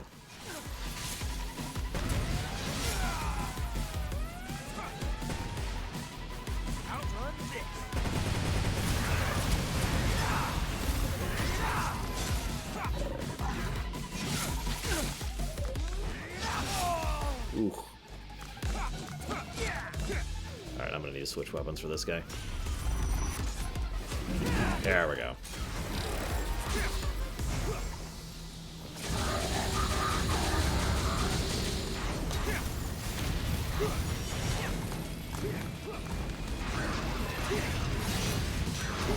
Nice attack.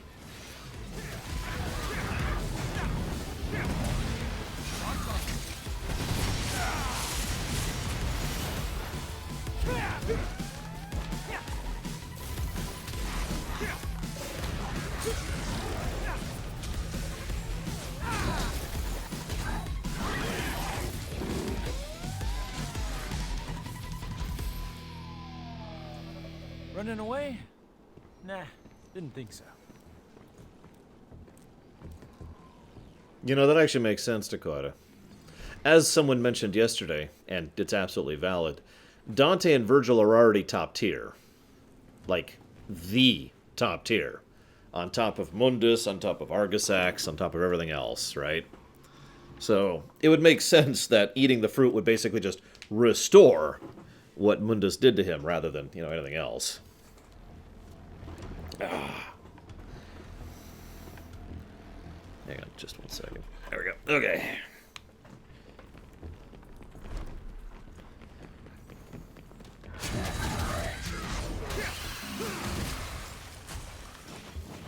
Oh yeah, while we're here and talking, this doesn't have anything related to this per se, but I just want to head this off before I get this intimation. So I have a headache, right? Now, I also feel kind of like crap. Now, I have had some people insult me by saying that the only reason I speak negatively about some works is because I feel bad when I am looking at the work. And that, you know, I don't have the ability to separate the quality of the work from my own personal feelings on the matter. Now, that's obviously an insult, as I just mentioned, but I also have something else to say on the matter other than just rah. And that's the fact that, for me, something like a headache or feeling bad tends to be an accentuator for a work. And I was just about to use Kingdom Come Deliverance as an example of that. What I mean by an accentuator is, if I like a thing, I actually tend to like it more when I'm feeling like crap, because it makes me feel better. It tends to make me enjoy the work more, overall, right?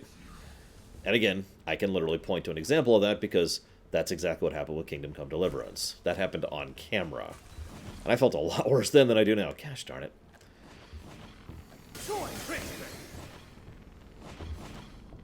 Now, that does go the other way, too.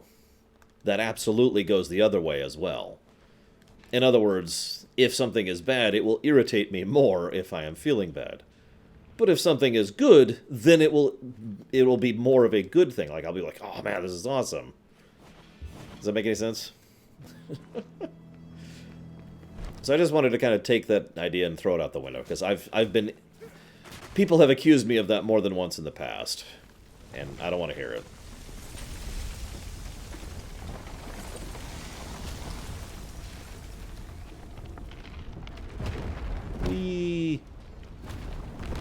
Wait, no! I hope I didn't need that part. Yeah, exactly, Hazardous. Oh, hello.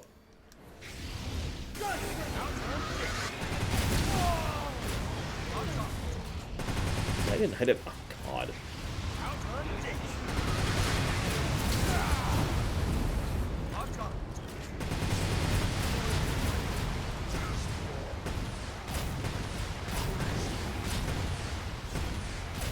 God, it's just screw these guys. Just not putting up with this.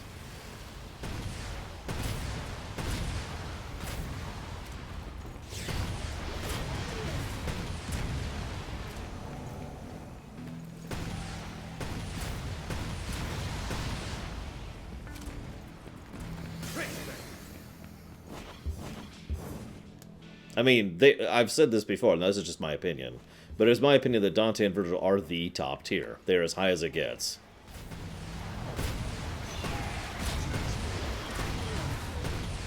Yes, Erbman will live on. Valid, Sylder.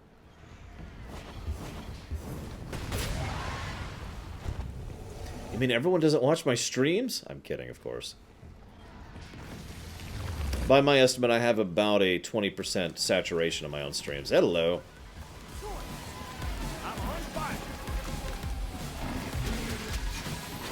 Don't mind me. You know, you didn't really tell me why you want to kill me, really. But it's cool. I get a cool fight out of it. That's what matters.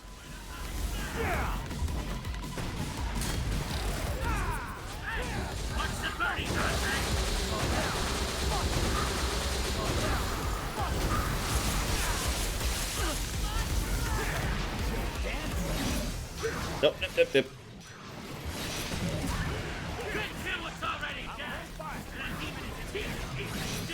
Not a bad line. We're the same way.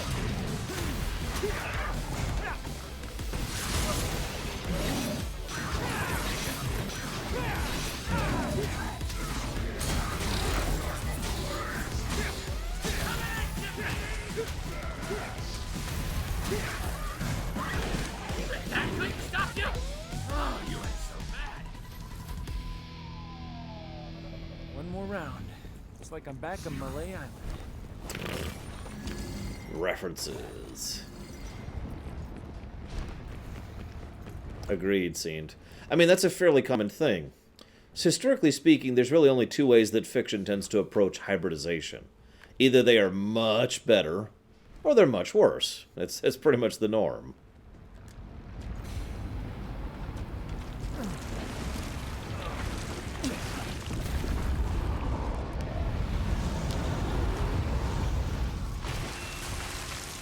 They know they don't stand a chance. Are they trying to atone for something? Nah.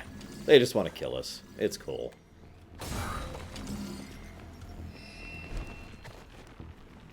It is Mario Day. That's true.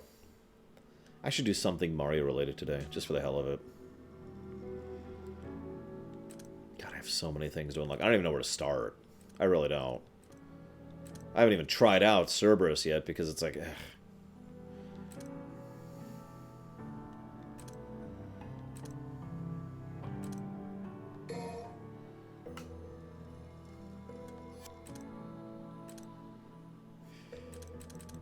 Oh my god, there's so many things to unlock.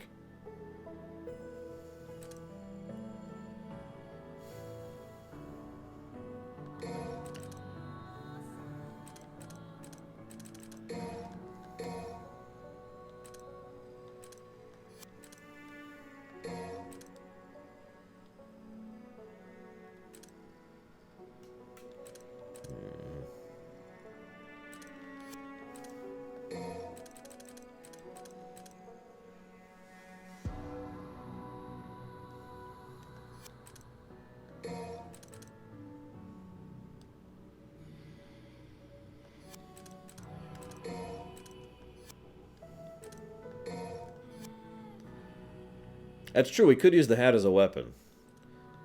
We could do that for Mario Day.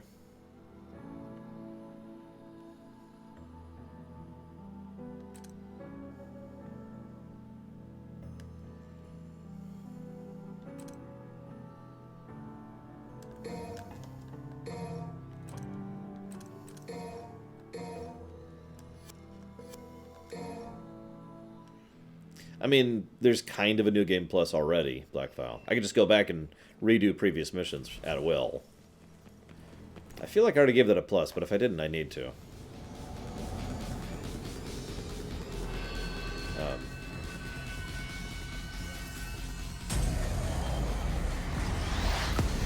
Hi, Nightmare.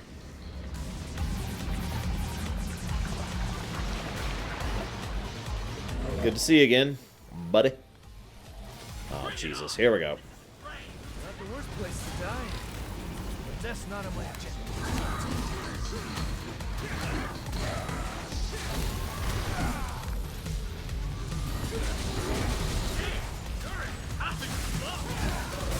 I look tough? Aw, thanks.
In one? I'm tempted by Phantom in one, but I'd have to think about that.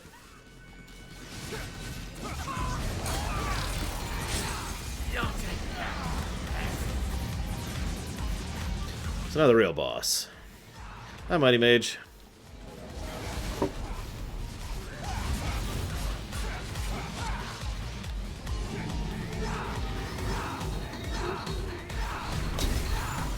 Oh, you son of a...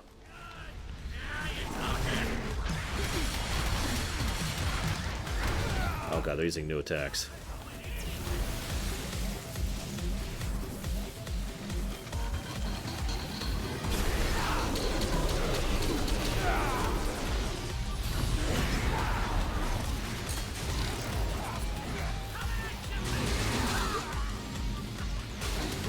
You mind?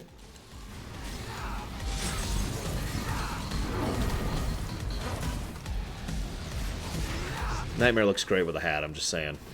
I know it's probably too hard to see on the stream.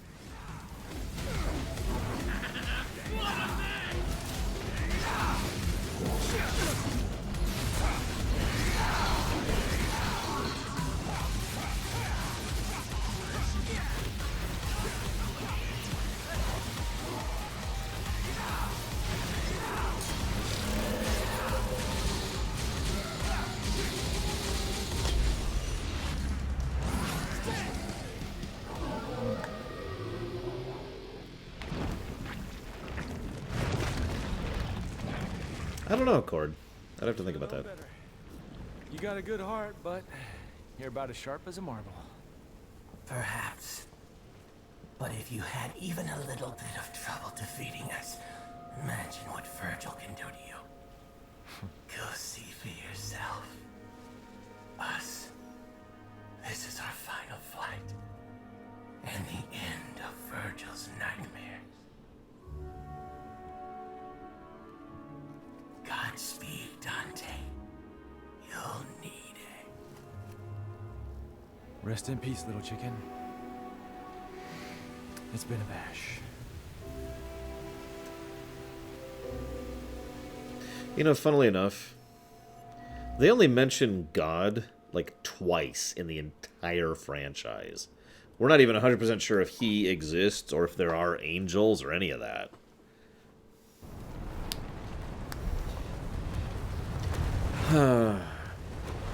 Really? Nero, jump in!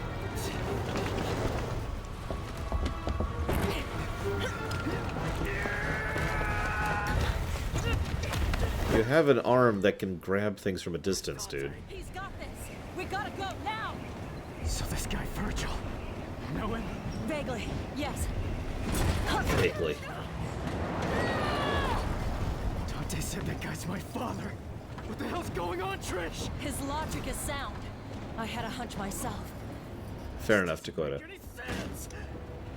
I know you hate Virgil, but you can't kill your own father. Why? It's true. You'd never recover from that. You saved us. You should be proud. Now you can put all this behind you. Nico, stop the car! No chance! After all this, are you insane? Fine. I'll go by myself. See, that's not a good cutscene, in my opinion. Just, okay. The only thing I liked about that was Lady's comment. Because, yeah, no, of course Lady would know what that's like. Agreed, Dakota. I kept waiting for us to be able to play as Lady and Trish. Like, I kept waiting for that to happen. I'm guessing it's never happening at this point. Like, it's just off the camera.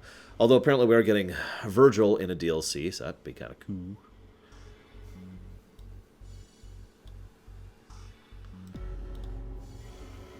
There's that. I'm on the subject.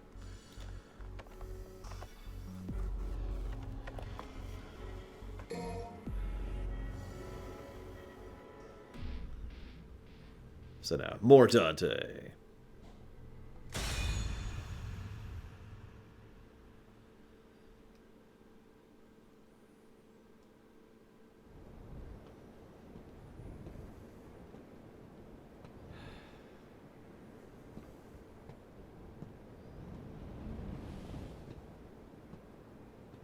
Hey, Virgil. Your portal opening days are over. Give me the Amato. If you want it, then you'll have to take it. But you already knew that. I had a feeling you'd say that. How many times have we fought? Hard to say. It's the only memory I have of us since we were kids.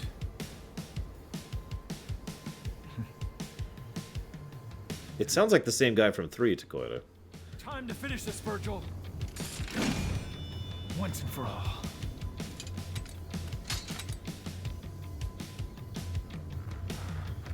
This should be fun.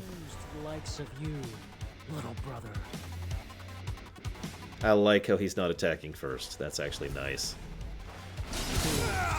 Okay. I want to put a hat on him so badly. There we go, I got it, I got it. I got a hat on him. I'm happy.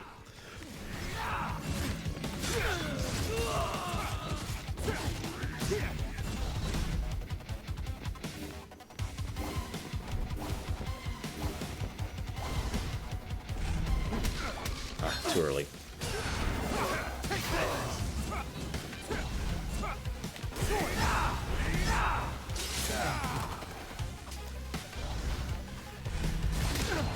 What? Oh, God.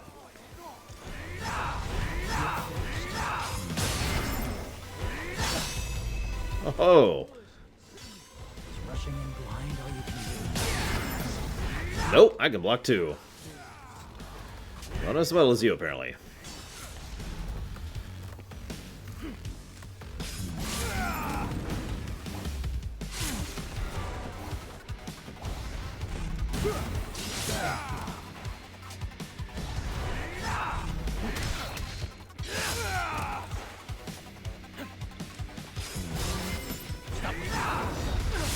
Let's end this, Dante.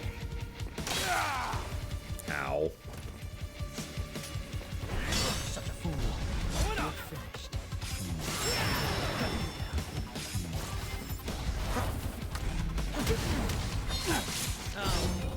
It's just about time to settle. That's right. Come on.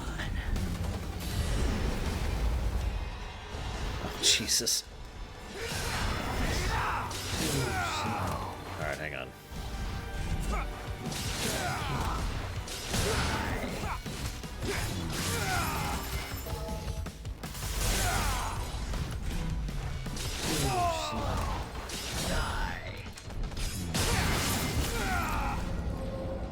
Oh, we're dead.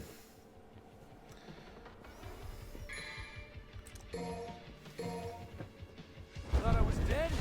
Ha, too bad.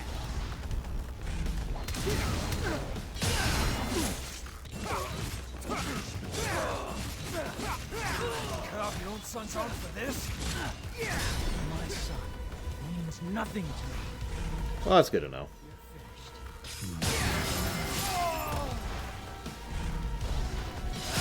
No, I just need to get good.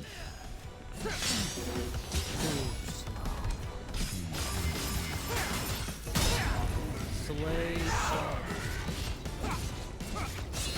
You are set free.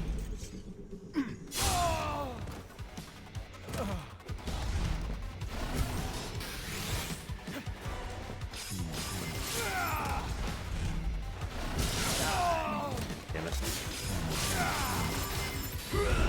Damn it. I'm almost trying to get hit. Or rather, I'm letting myself get hit here because I'm really trying to get the hat on him. If you can. Which is not happening.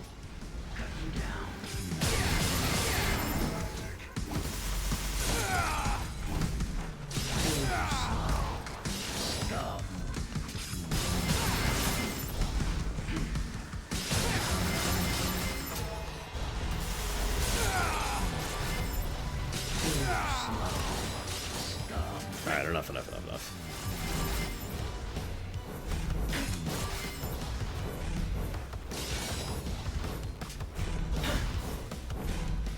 You down.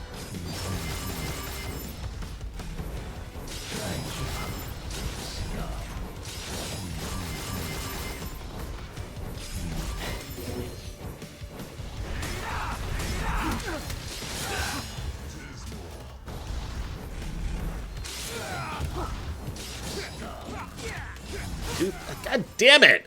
So, for those of you not aware, Nero has an attack which is like the exact opposite of Dante's attack, and it's driving me batty. It's been driving me batty multiple times, especially when I'm actually trying.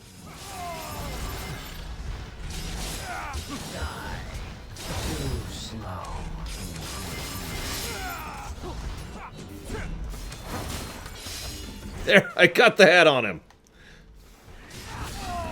And I died for it, but it was worth it, because I got the hat on him.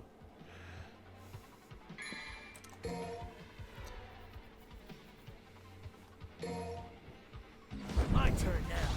Damn it!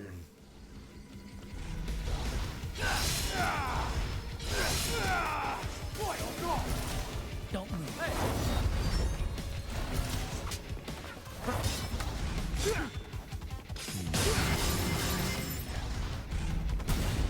Eliminate all. Yes?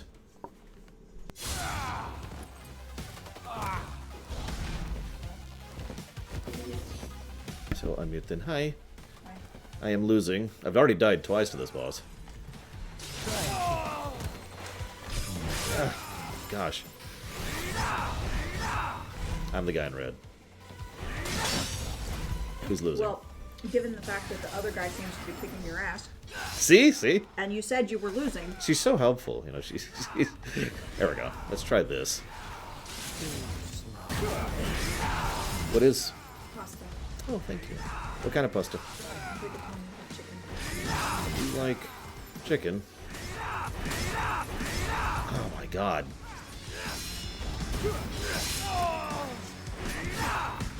Oh my god, I actually hit him.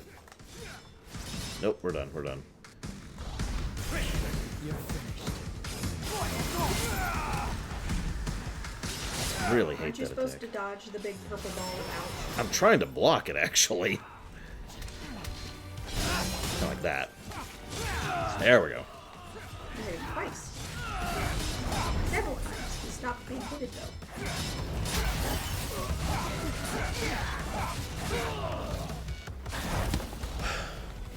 What? I didn't get him? I did get the head on him, but I thought I got him. Wow! I thought I had him. What the hell? Now you have a ghost. I do have a ghost. God damn it. Is that bad? Yes. Ah! Change colors. He did. Why did he change colors on me, sis? Because you're in a new phase. That's, yeah. That's true. What is he doing? He's knocking ice crystals down. You've reached a cutscene. Sweet! My favorite thing in a fight. Oh, that hurt. That hurt. Yeah, you should dodge I'm that. just trying. Look at that. Look at the timing on that. It's still hitting me. Uh-oh. And Lorma, of course, so for those of you who know where Lorma's He's actually... turned into a demon. Lorma is actually messaging me right now, and I'm kind of ignoring her because I'm dying horribly. So it's been my third one-up here. Jesus Christ. Ugh, fine. Slay all. I'm just gonna get out of that this time. Yeah, I wouldn't get into a crystallized fractured world thing. Oh, for God's sakes. I do not like this fight. He's just shooting arrows at you now. Now you can get closer to him when he shoots arrows at you. Because of that attack right there. That is the only attack I don't like, right there. I hate that attack. There. Last time? Oh, he turned back into a... What? No, he's not dead. You son of a... Really? Nero is my son. Yeah, dumbass. You can't remember through that thick skull of yours? Well, well. That was a long time ago. I guess you were young once too. As much as I'd love to hear that story, I think it's about time we Ended this. Here, finish talking to Lorma. You turned into a demon. Why did I turn into a demon? He's turning into a demon. Nah, it's fine. Why did you turn into a demon?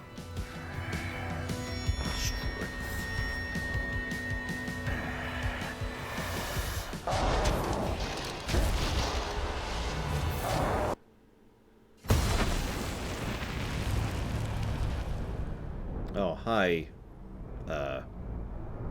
Nero?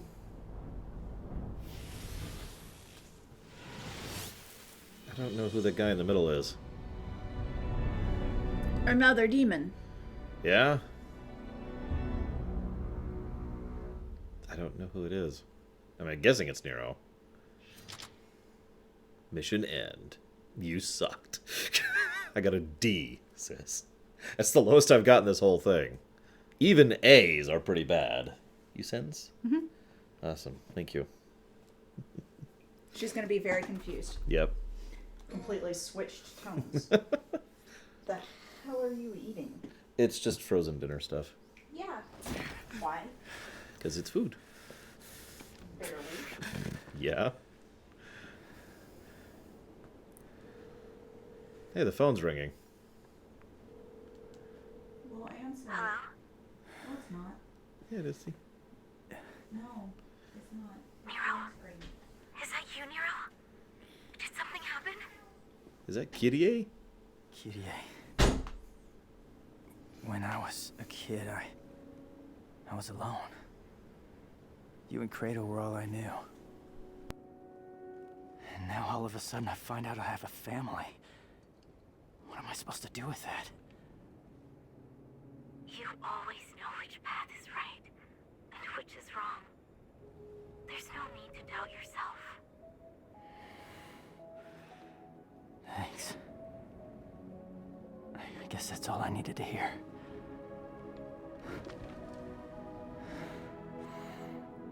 I have one last thing to take care of. And then I'm coming home.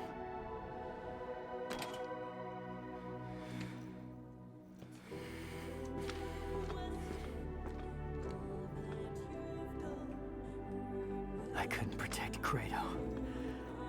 To this day, I hate myself for not having enough strength. But this time is different. I swear! I'm not letting you die!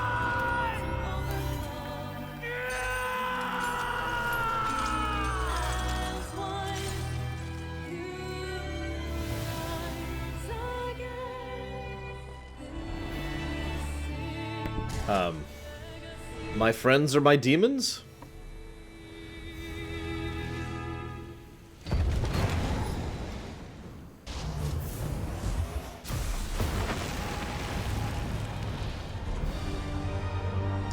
Now, in total contrast to the earlier scene about the reveal about his father, that worked for me.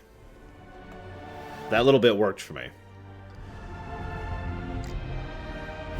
Even though getting a sudden phone call from Kyrie on top of this thing 1,000 feet in the air is ridiculous. This is curious. Nero. So, let me guess. Nero's the last boss. Alright, I'm ready. Let's do it. What form of power is this? What the hell? The phone was ringing when he went up to get it, Eingrod. This ends. Right here.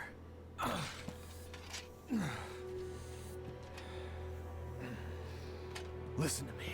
I told you already. This is not your...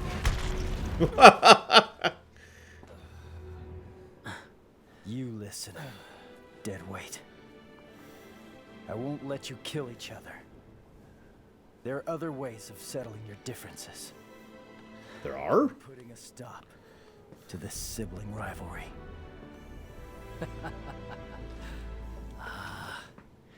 You came all this way just for that. Virgil. V. Whatever you call yourself. Dante's not gonna die here. And neither are you. Do you have a problem with that? Not gonna die my ass. Oh, that bitch slap nearly killed me. If I beat Nero, then by default, I beat you. Agreed, Dante? Whatever. I don't really care. I'm just gonna sit this one out.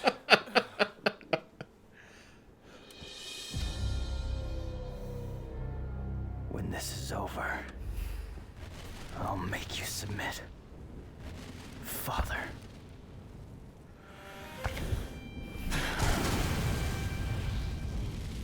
Okay, Wing Doom is awesome. Nothing to do. Stand down. Nothing to do with me. It has everything to do with me. Nero. Press... okay. Fuck you. PG-13 warning?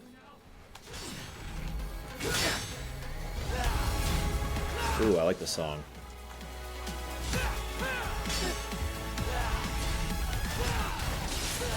Now that's interesting. Very few of my physical attacks are getting through, but all of my arm attacks are getting through.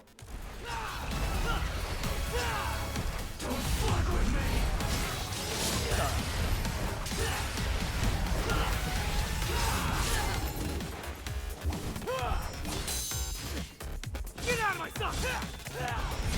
Right there! It's past your bedtime. Of your existence. What? Oh, you fucking asshole!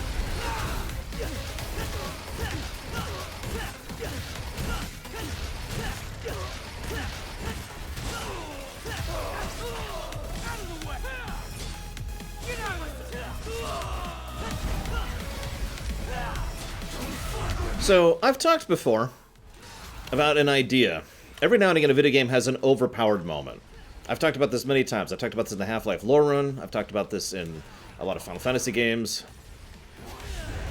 But there's always this moment in a lot of video games where you just are suddenly told, hey, you're invincibly awesome. Go for it. That's what that was. Interesting. That was just death. Oh, brother. You cut off your own son's arm for more power, and you still lost. Enough, damn it! The underworld is taking over. We need to do something before it's too late. Yeah, Super Metroid, when you get the death beam. Good example of that. He's right. We need to close that portal. Hey, you lost, so you better do what he says.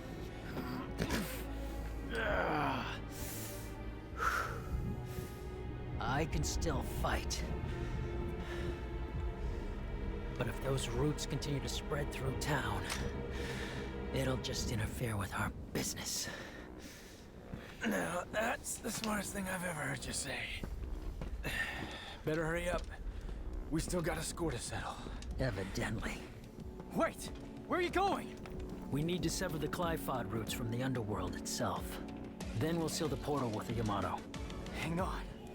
If you do that, you can't come back. Why do you think I'm going? Somebody's got to keep an eye on your old man.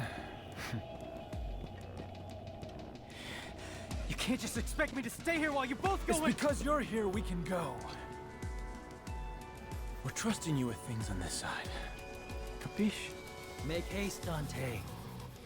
Yeah, I know. Hey, wait!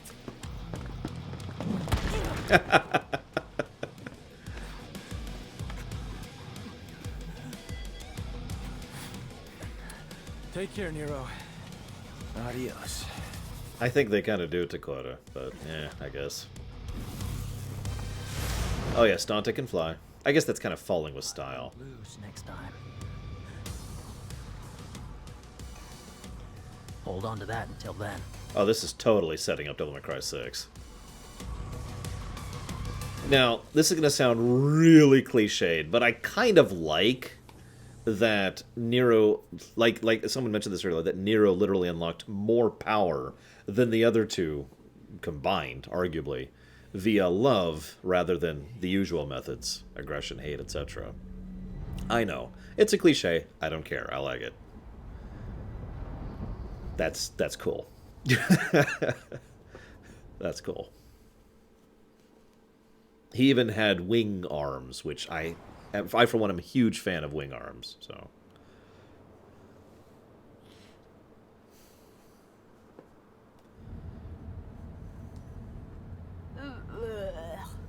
Hooey! I'm still in freaking shock. About what? Duh. Your arm? Who the hell grows an arm back? It's just weird. It's like a lizard tail or something. Look, I don't know, it just grew. I mean, are you kidding me? Lots of weird stuff happened. There were demons and scary plant roots, and arms growing back. Lots of stuff. Do you know how much love and care I put in that devil breaker? See you around, Overlord. This arm, it's nice. I can actually feel things. So, how's it feel? How's what feel? Saving the man who killed your own father. Heard Dante killed Virgil once. It doesn't matter. They're both gone now anyway. It's okay to cry. If you want, Nero, over a loss. Not cry. It doesn't make you a crybaby. Does make you a little bitch, though. There it is.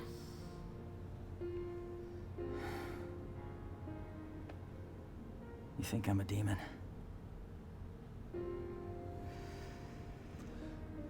Quarter.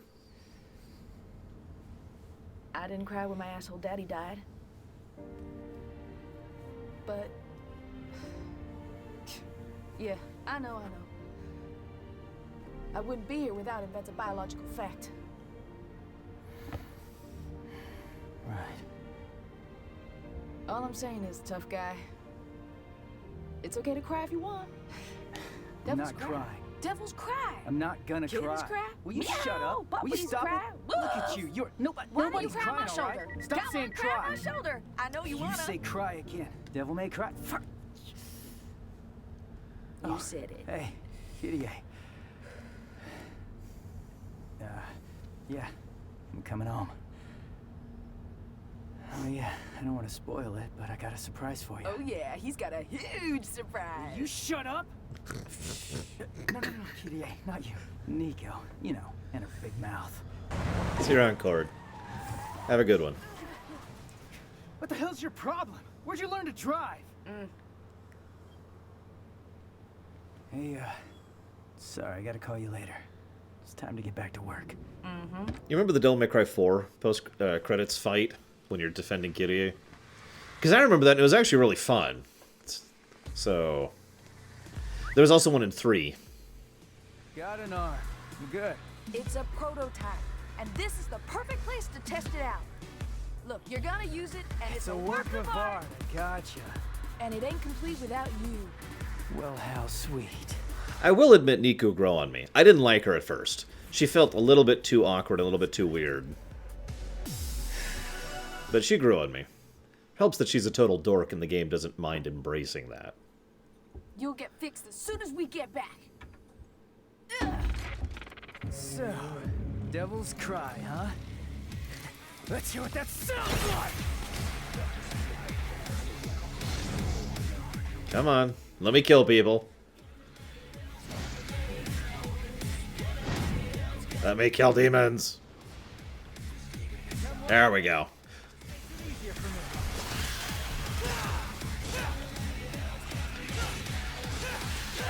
Now, I don't remember exactly.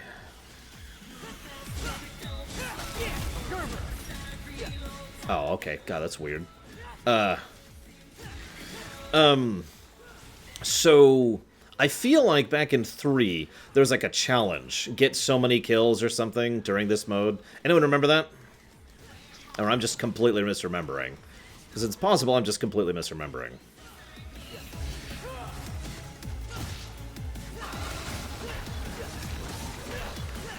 It was it was 100 kills or something. That was it. I remember that because I remember not getting it my first time and being pissed that I actually didn't manage it. And I had to go beat Arkham again. Bleh. Frickin' Arkham fight. I like 3, but that Arkham fight can go to hell.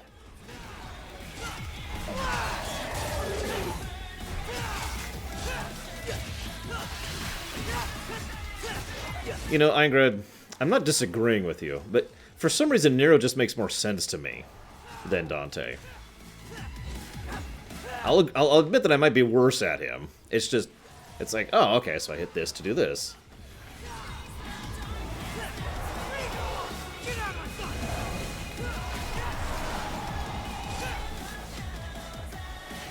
Oh yeah, that, I'm pretty sure the last time I actually got, like, the first time, I should say, the first time I played 3, I got something like 80, and I was like, oh, come on!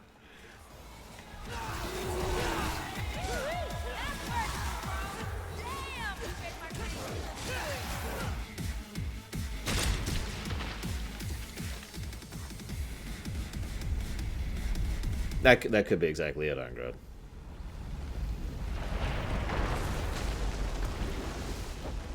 Guess that's the end then.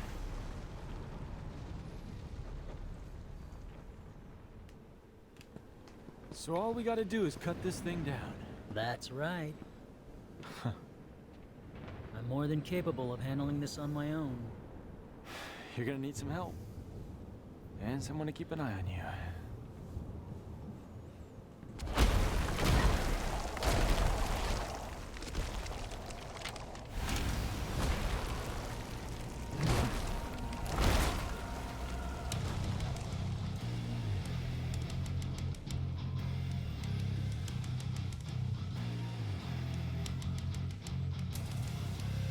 So what does that say about me, the fact that I like V the best overall?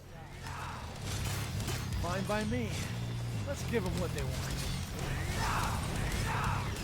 Let's be honest, what I really want to use is this. No, not this. This. There we go.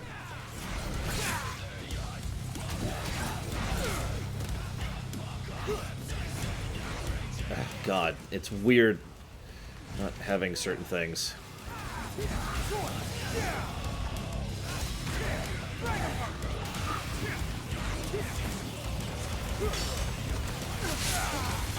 Screw it, let's just go where I want to be.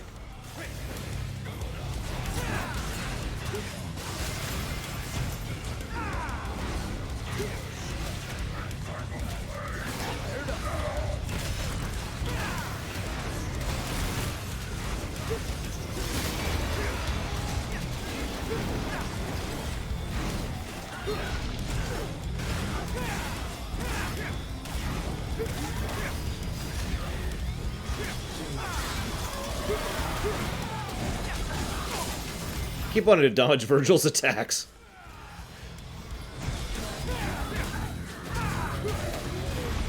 The only thing I don't like about the gauntlets at all is their aerial kit just feels kind of awful. Anytime I'm in the air with these things, it feels like I should just stop being in the air, you know what I mean?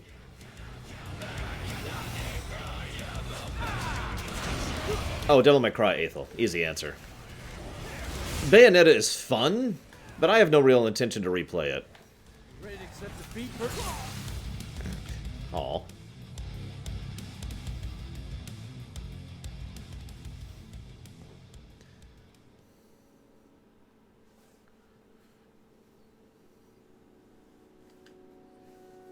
Wow. So, the only reason I like V is because he is simple. That makes me sad, but I'll accept that. Can we skip this? I mean, we're at least going to mute this, because I'm just going to... There we go. There we go. That's gone.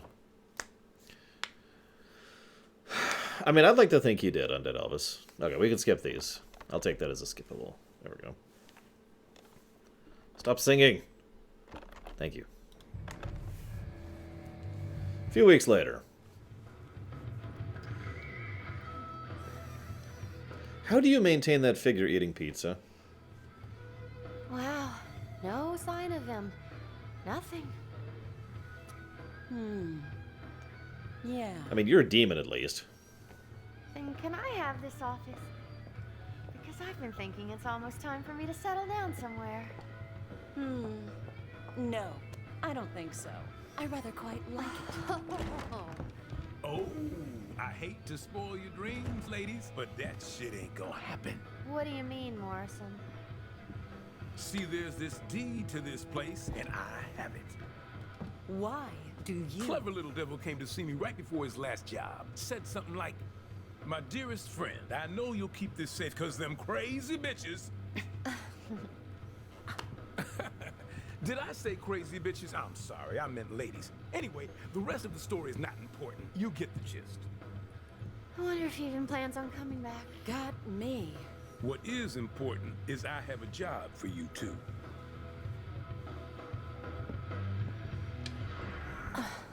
Cause the rent ain't free. To be continued in the DLC. Meanwhile, Dante and Virgil are fighting, because of course they are. What do you want to bet? This is more normal fighting now, though. You know, conversation fighting.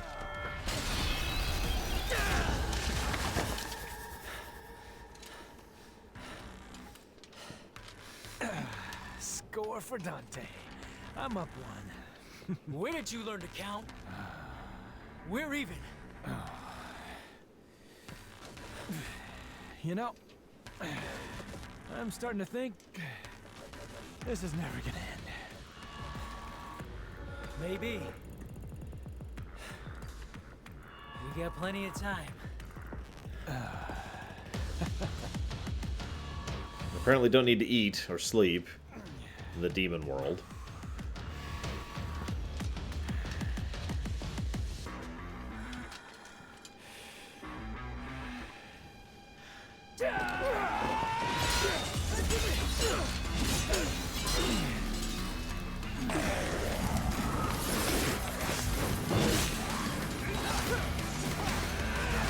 Don't you dare say it, jackpot! Really?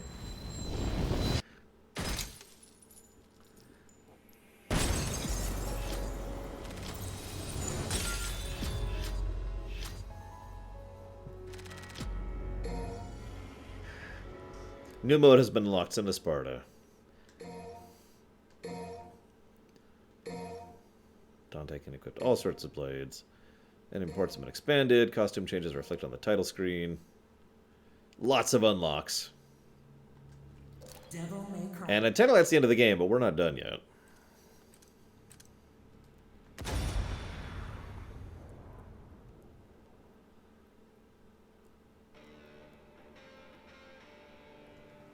Lady, get...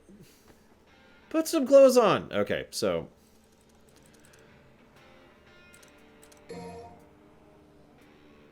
So I'm guessing, yeah, Son of Sparta is, of course, going to be very difficult. I'm not going to try that.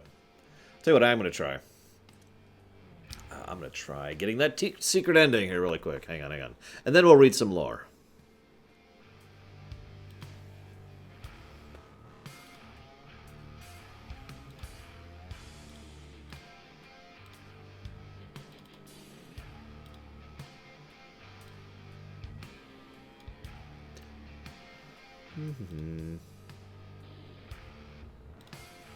So how silly do you want to make this, guys? Do you want to be incredibly silly? Or do you just want to be silly? It's up to you. So we can be just silly, or we can be incredibly silly. See you around, Formosan. Hope you have a good one.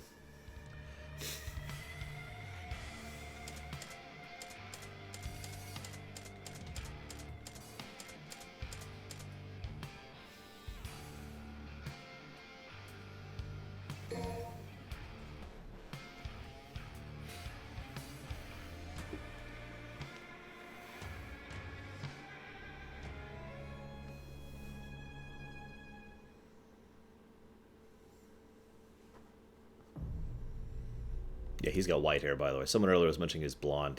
He's got white hair in his... yeah. Anyways. He did in 4, too. I like his haircut here better. Yeah, I don't need double breakers.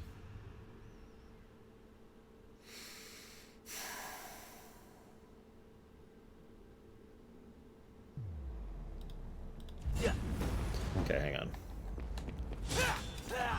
Okay. Dante.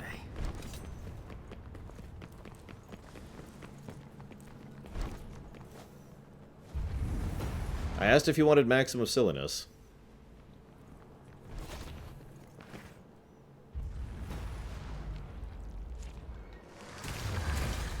I can take you with no one.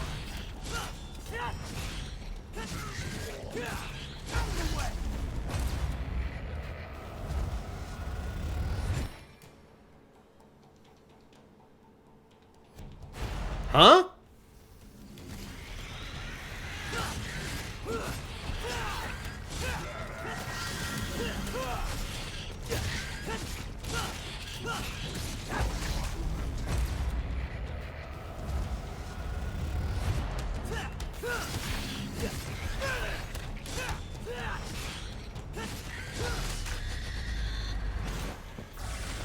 Okay, that's actually kind of neat.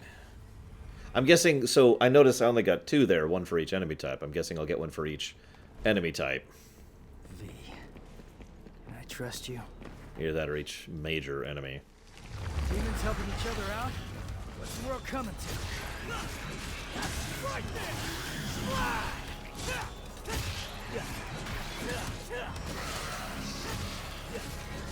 Get out of my sight!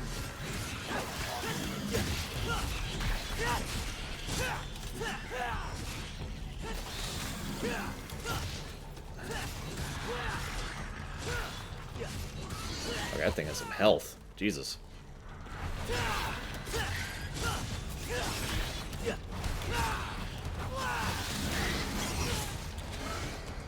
God damn it, I can't see chat right now.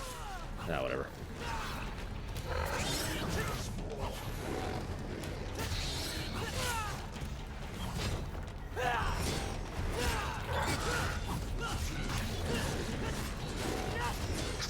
Yeah, this is a prologue enemy. Look at this thing's health. I guess we could do this. Or this, or this. Okay, apparently none of these things activate Devil Trigger. How do you activate his Devil Trigger? No? I mean, there's that. But I need to stagger them to do that.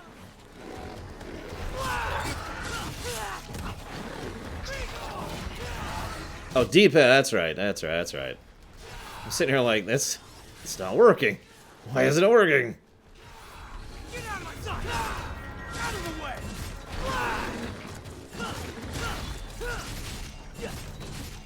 Yeah, I felt like it should be L1. That's actually exactly what I was just hitting, Eingrod. Get out of my sight!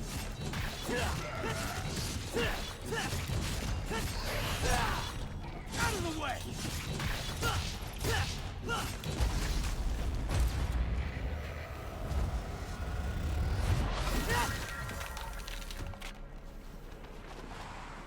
that could be it, Dakota. Yeah, I can rebind it. That's why I was like, why is it not working? Oh well.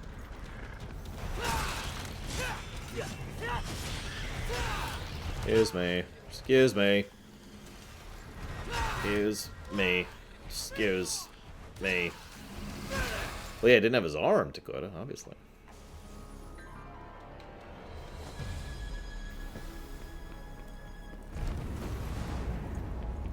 Hold on, Dante.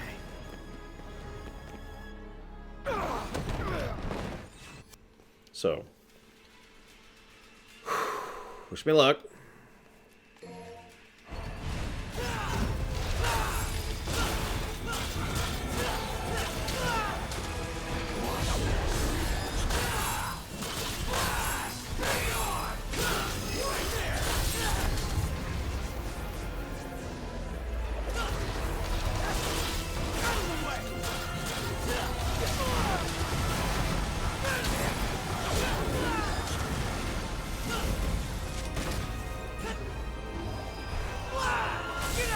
Well, the funny thing is, one of those cheats is already not working.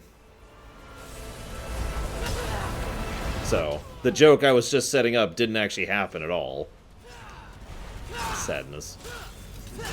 So, this is going to take a minute. In fact, actually, 1 second here. Do-do-do-do-do.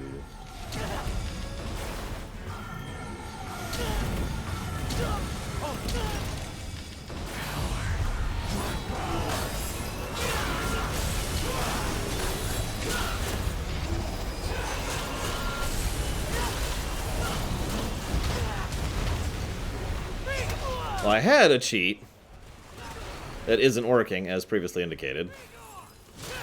In fact, neither of those cheats are working, so whatever.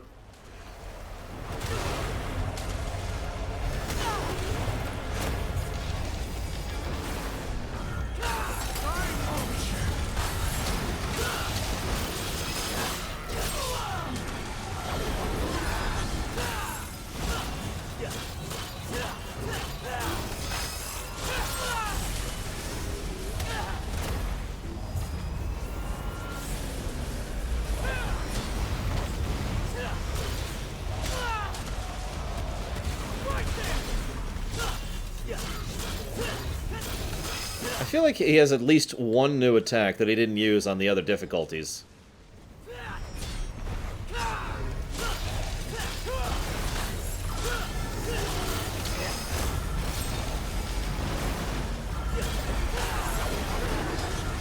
Yeah, well, I don't have that unlocked, Leander. I'm not even sure what is required to unlock that, although I'm guessing it's beating this mode right here.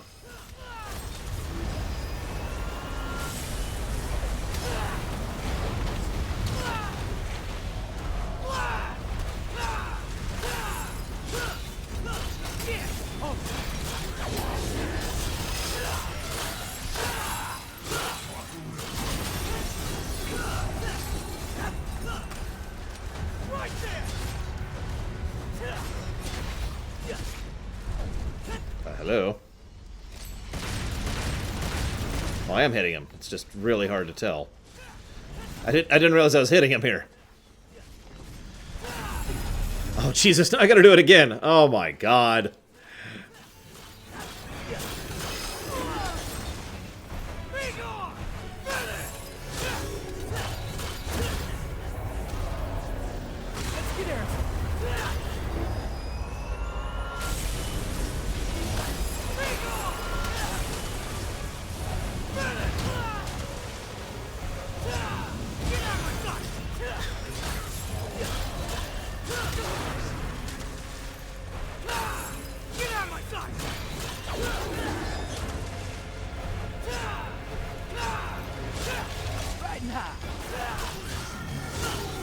Just for you, Hazardous.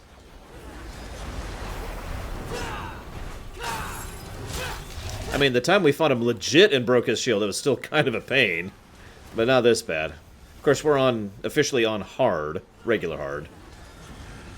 I wonder how many difficulties are above hard in this one.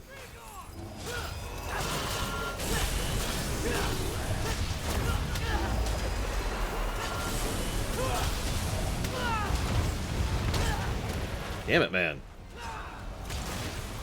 Get out of my sight!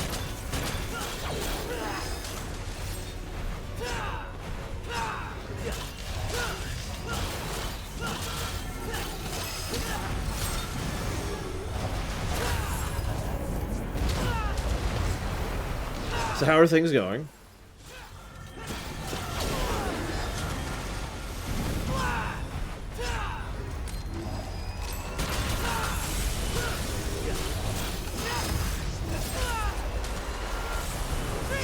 Yeah, the crystal's pretty irritating, I'll give you that. Like, obviously this is a supposed to lose fight, but this is still actually what I would call an irritating fight. Mostly because of the knockback. That's the irritating part to me right there. Virtually everything he does sends you flying.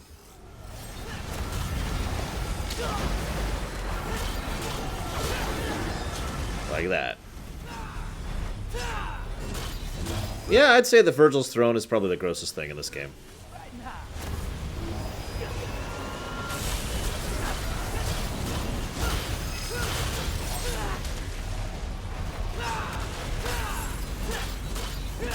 Can you imagine actually managing to pull this off, and then seeing him regenerate the crystal? Let's see.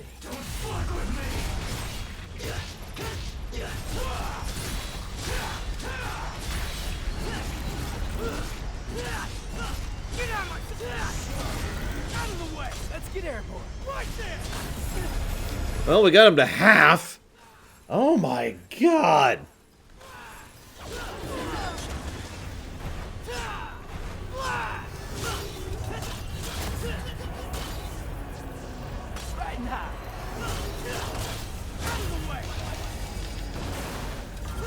Hi, Eric.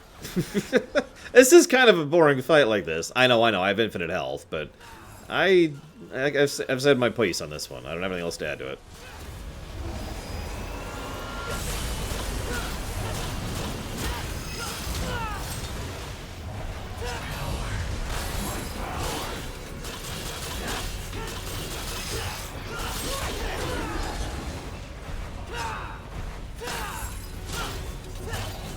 This would be a good time for an AMA or whatever. There's nothing to this at this point. The pattern is extremely basic without trying to dodge.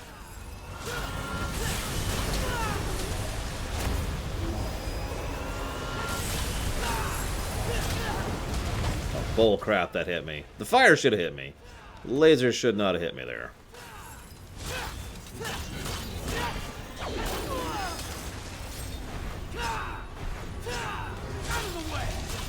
I'm not even going to ask how Virgil is able to pull this kind of crap, considering the pasting that Dante gives him later.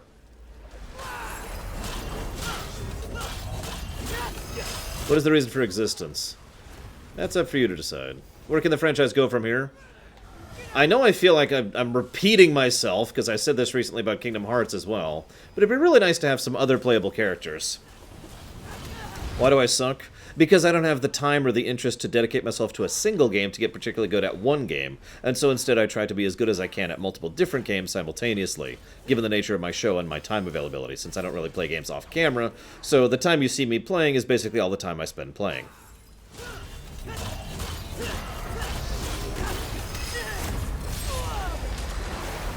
Any questions, Hasvis?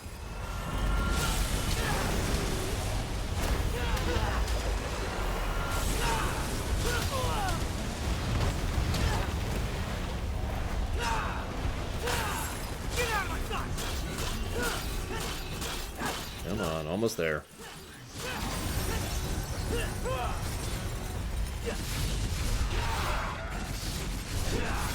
It really feels like it, Frozen. Absolutely. I wouldn't mind Nero being the main, absolutely. You know, new generation and all that. I gotta be honest, I just really want to play as Lady and Trish. Like, I wanted to play as Lady in this one. Hang on. So I can only see half of chat right now. Let me do this, and then this. Okay. Now I can see all the chat. So Max Time asked something, but it's not even on my screen. So it's fallen off. So what's the question, Max Time? What about Dante's sword? What about it? It exists.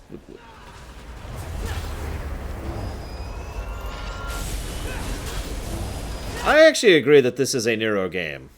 It's a Nero game that followed through on the events of 1, 3, and 4. But I agree that this was a bit of a Nero game, so I'm with you on that. I still think a Lady game or a Trish game would work. I mean, they kind of set that up already, right? Oh, my opinion on Dante's sword? I don't think I have one. I really don't. I'm glad that it's less gross than Rebellion. Because, you know, I've never liked the spikes coming out of the eyes thing.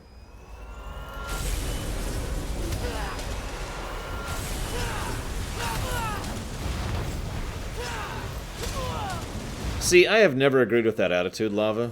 It's the same idea of playing a Witcher game without playing a Witcher. I've never agreed with that. No, I meant Rebellion. Although Sparta's just gross. Sparta's just straight up gross. Ugh.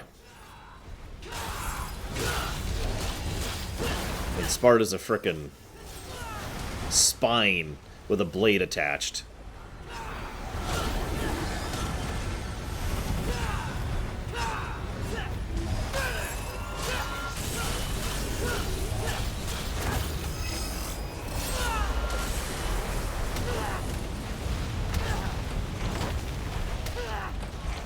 You done?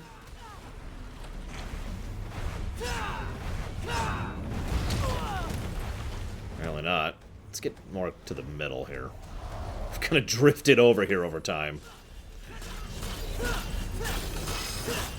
It's also the idea of making a Metroid game as someone other than Samus, or a Zelda game as someone other than Link, or a Mario game as someone other than Mario. Like, I get the idea, I just don't agree with it.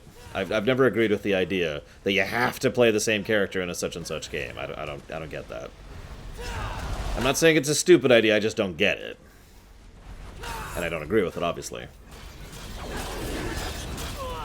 So no, I have not, Aethel. I don't even know what that game is.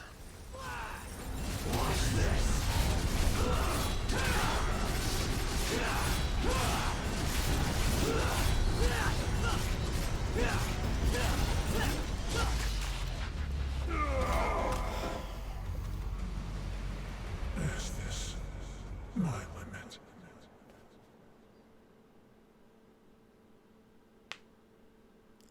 The one who usurped the demon's throne was vanquished. Peace returned to the world above. Indeed, this was the perfect conclusion all had hoped for. Come, raise your fist in victory and celebration. A new legend has been born.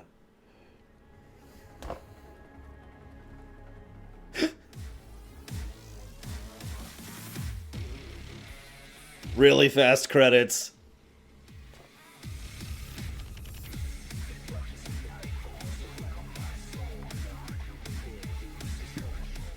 And the cutscenes that, I mean, we saw leading up to this, technically. And V lived forever, and was happy and awesome. And got back together with Nero's mother, whoever she is. This is funny, this is all the cutscenes that happened prior to this point, and none else so far. That's actually funny to me.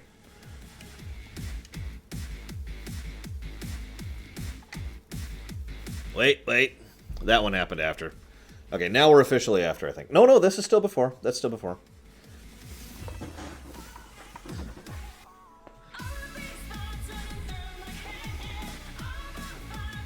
Okay, now we're after. No, actually, I take that back. This is still before.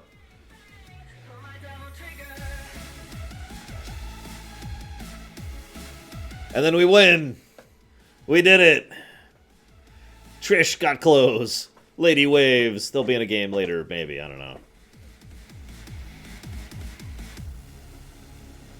And they all lived happily ever after. Even V. Aww. Woo. The prologue, Joe Neutrino. I just got an achievement. Well, I'll be damned. S for that garbage.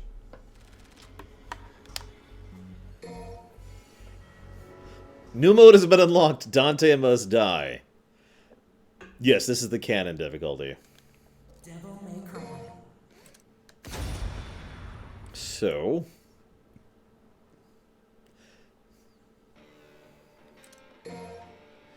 is that Dante and Virgil just hanging out in the van, reading?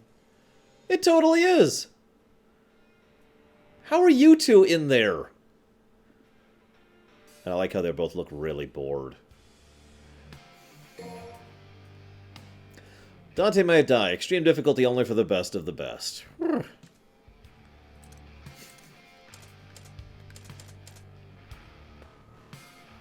I'm curious of something while we're here. Oh, lol, Eingrod. That's hysterical. So, I'm guessing this is one-hit mode. Maybe? It didn't tell me. Or is this just higher, like, you know, harder?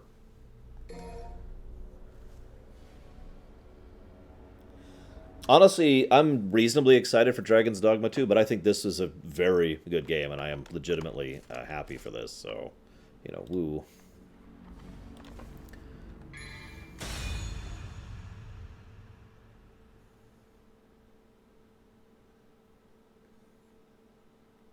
Enemies have their double...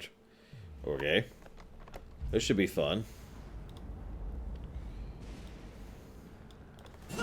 Okay. Damn it, we need to get to heaven or hell. We need to make it happen. I agree, Leander.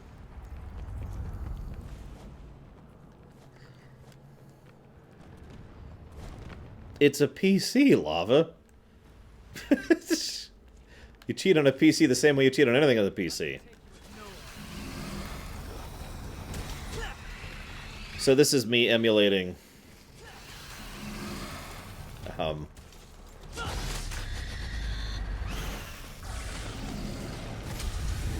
Heaven or Hell mode.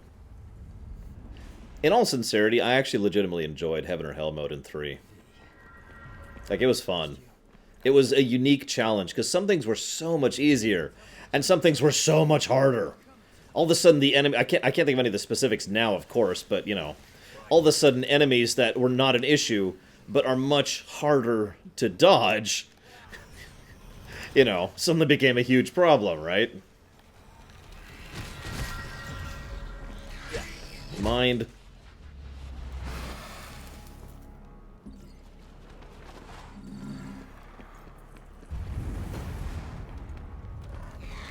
One of the things I found amusing is almost all the bosses are way easier on Heaven or Hell mode.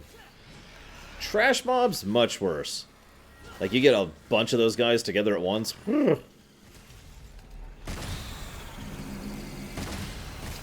Gun feels slower, but okay, Dream Whisperer. Just for you.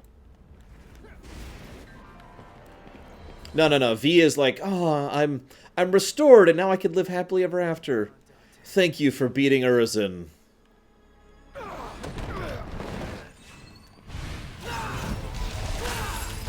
And of course, it doesn't work on this stupid crystal. Why would it? Oh, Jesus. Let me guess, it has even more health than last time. Certainly seems to. Yeah, okay, hang on. 1.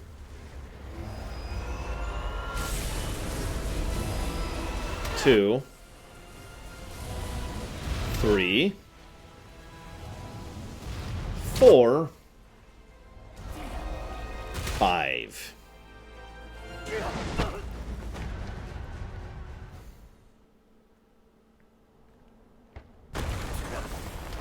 Jesus.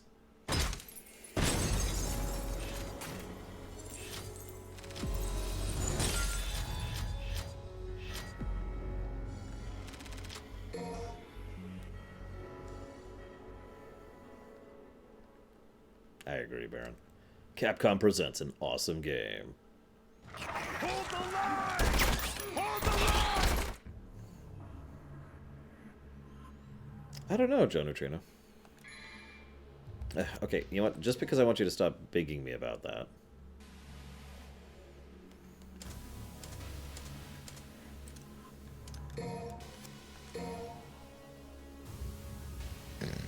The Yamato. It can do anything. It slices. It dices. I've got some cleaning up to do.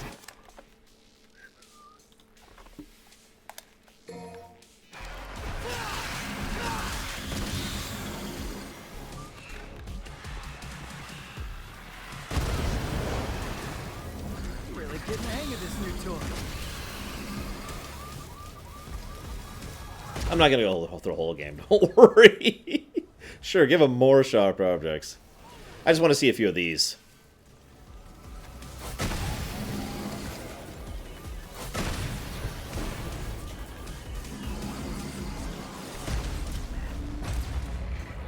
Stinks like a goat.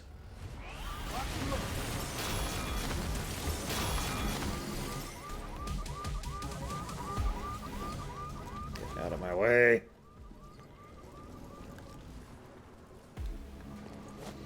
It can clean your house just for you. Why are they collecting human blood? Just 5 easy steps. There's something else.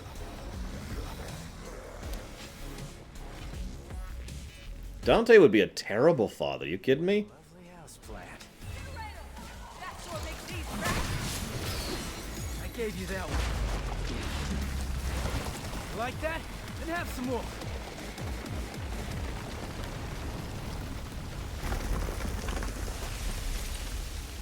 Listen, as long as V comes back, I'll be happy. I don't care how, just make it happen. Maybe a prequel? I don't know.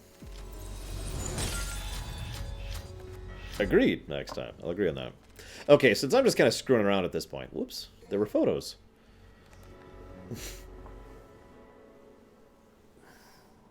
Let me look at my pluses and minuses here. Hang on, let me hit this button. And then this button. Hey, we doing this or what? V couldn't return. I'm mostly kidding. Although, clearly he could just come back the same way he did last time. Okay, so I think I'm going to go and codify the positive for the cheese. See you around, Lycon. I think I'm going to go and give a positive for V.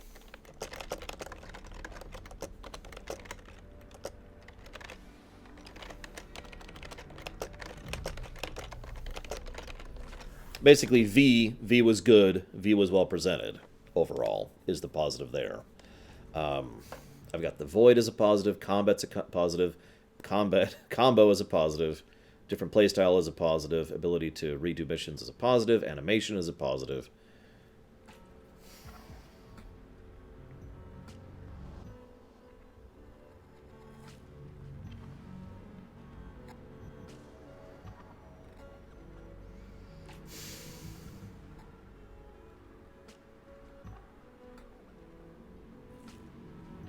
I can't think of any gameplay negatives. Can any of you guys? Honest question. You know, don't be afraid to bring it up or anything.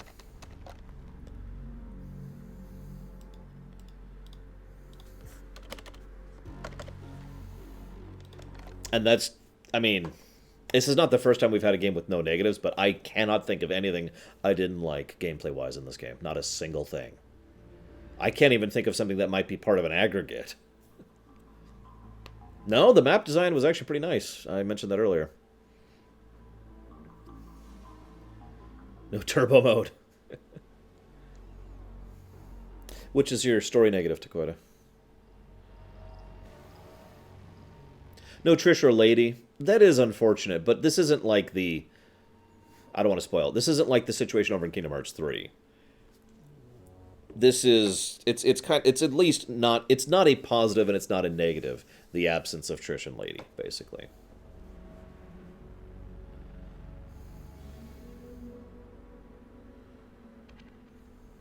Lack of cheese. Funnily enough, one of my story positives is the cheese.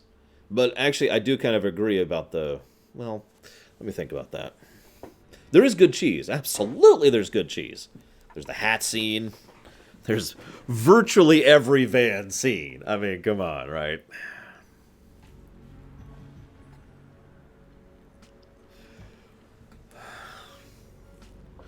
I'm sorry, Scene. What do you mean by no turbo exactly? Sadly, I can't think of any other... I mean... I can't think of anything else that really qualifies as a full positive to story. I know that sounds terrible, because that means we're at a plus, a net 1 for story. But at the same time, I mean, that's... It felt like they teased out the hints a little bit too long, the twists a little bit too long. And while I enjoyed most of the characterization, it was just like, here they are, That's true, there is no Bloody Palace. Yeah, as Dakota points out, the fact that they have legitimate continuity between 1, 3, and 4, and the anime for that matter, is nice, but again, that should kind of be a thing, right? That doesn't... It's like skippable cutscenes. It doesn't get a plus. I don't actually know what you're talking about, Seend. You're going to have to tell me what that means. Yeah, true enough, max time.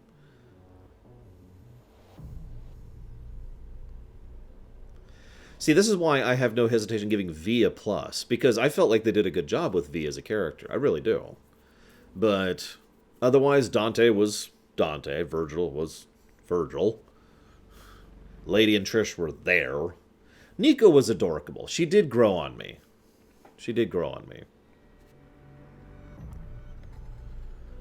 Oh, that would explain it, Joe Neutrino. Because I've never played the Devil May Cry series on anything other than the original PS2 versions.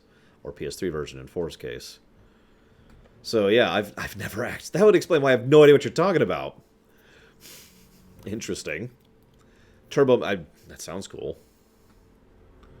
Oh yeah, Nero was there too. Okay, in all the seriousness, I mean, Takoida and I both kind of agree on this. This is basically Nero's story, but it doesn't feel like it. Like, for the most part, Nero's just kind of there in the background while the more interesting stuff is happening. There are only a few moments of Nero actually getting real focus, character focus, camera focus, and, that leading to Nero actually having the conclusion of his arc. I will say this, I like Nero better in 5 than in 4. I can say that definitively.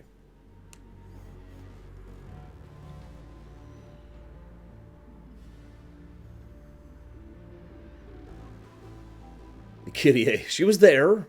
Never on camera. No model rendered or drawn.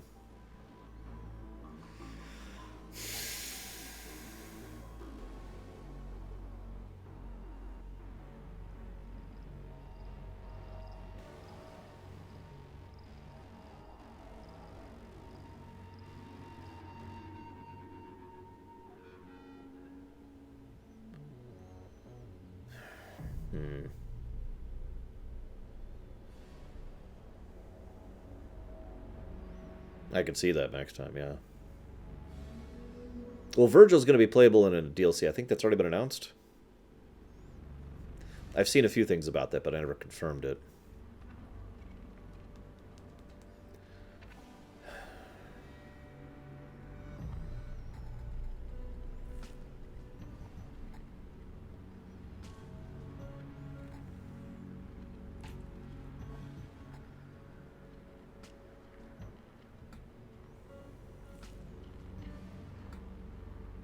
I'm running through the various games and levels in my head.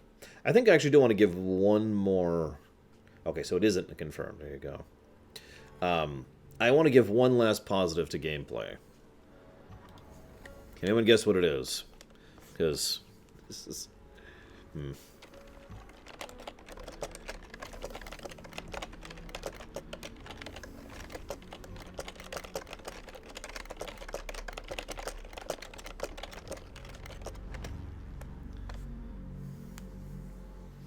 Bosses? I didn't even think about the bosses.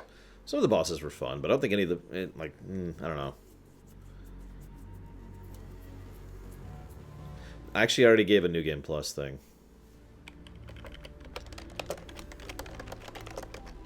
I'll go ahead and make it clear that that's also the New Game Plus thing. The joke ending for... No. No, it's for... It's basically for the game, the combat again. This is technically my third plus for the combat. but I'm not really apologetic about that. The idea here is the amount of kit is amazing, and the fact that that kit varies substantially based on how you play. Like, the fact that I can... In most action games, or action RPGs, or whatever, in order to progress, what you do is you have, like, this, right? And you just mash the attack button, right? Here, there's literally combos. There's literally attacks like this. That involves me doing input, you know? Yeah, the choice... Yeah, you are not forced to use X for Y. There is a tremendous choice and malleability in how you play the game, regardless of your character. And I think that's awesome, personally.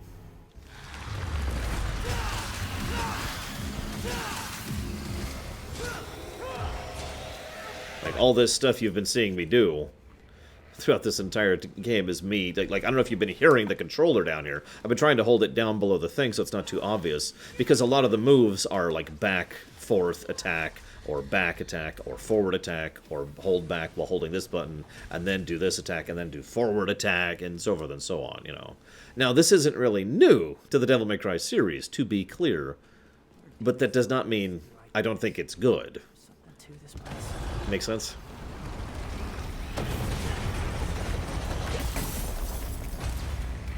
A rare specimen.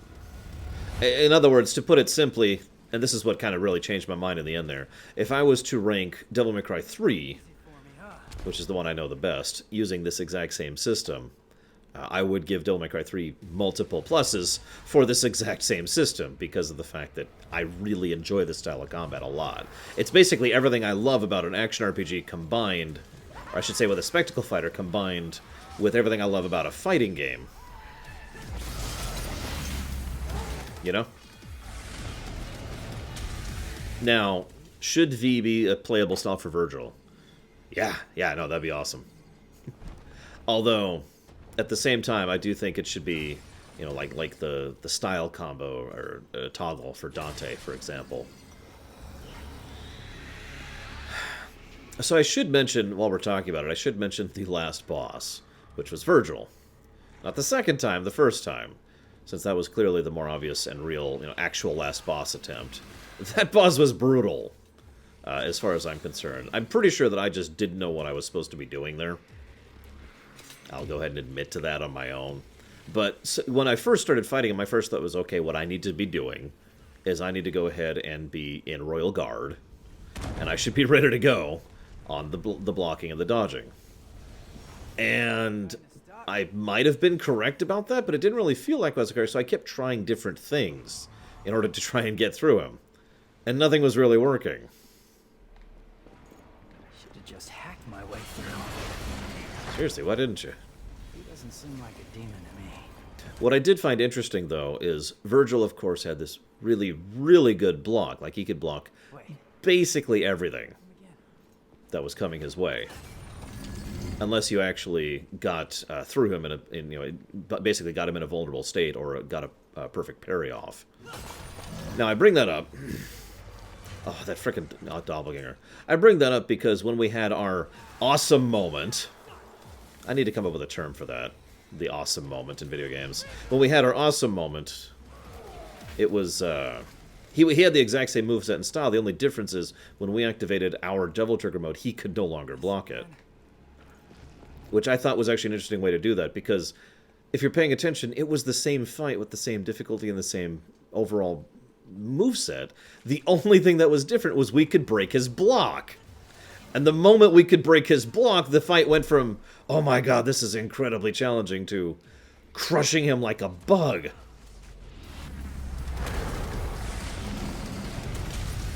That was the floor's fault, not mine. That being said, I agree with Takoida, like lore-wise. The Uber time. Crowning moment of awesome. I don't like to borrow TV tropes terms if I can avoid it, because those are their own thing and they have their own definitions and works for those. This is a very specific gameplay concept, which is in a lot of games, as I mentioned. It would qualify as a crowning moment awesome, but this is something that's separate from that. And that's true, Virgil did just lose to Dante, so, you know, that's on top of everything else. Now, this is going to sound really stupid, but I wish this game came out on the Switch. And the reason why, and I'll never have the ability to do this, and I just regret that, because I would love to actually go through this on Sparta mode. It would take a while, that's the point. It would take a while, I'd have to actually spend the time to figure out the moveset, figure out the tells on every single enemy and the bosses. And it would take a while. And I don't have a while in my life. And that would be a lot of fun. And that itself probably speaks to how much I enjoy the combat of this game.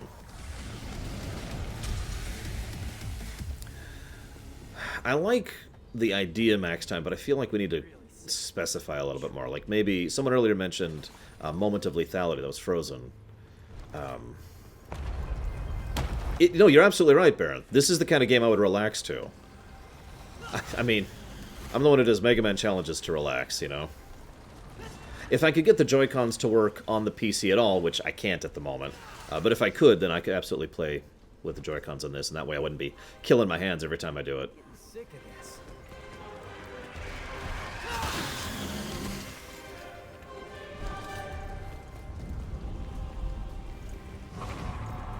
The exact term is a point in a video game. It's almost always at or towards the end of a particular game. When you, after build-up, and build-up is mandatory for this to really work properly, all of a sudden you just are an unstoppable death machine as a moment of awesomeness and catharsis for the player. Super Metroid is a fantastic... Yeah, I'm trying to get to V, if you're wondering what I'm doing here. Super Metroid is probably my actual favorite example of that. Pretty sweet. Because in Super Metroid, after you beat the last boss, you just get this death beam of unholy doom, which will one-shot anything and everything. And you just wail on the Mother Brain. I have to admit, I kind of want to one-shot Goliath, because this fight gave me some trouble on normal difficulty. Your dedication will be rewarded. Kind of like that. That was satisfying. I'll admit that. Moment of Lethality. Awesome. Awesome moment. I don't know. I'll have to think about it. Who just donated? All brawn, no brains.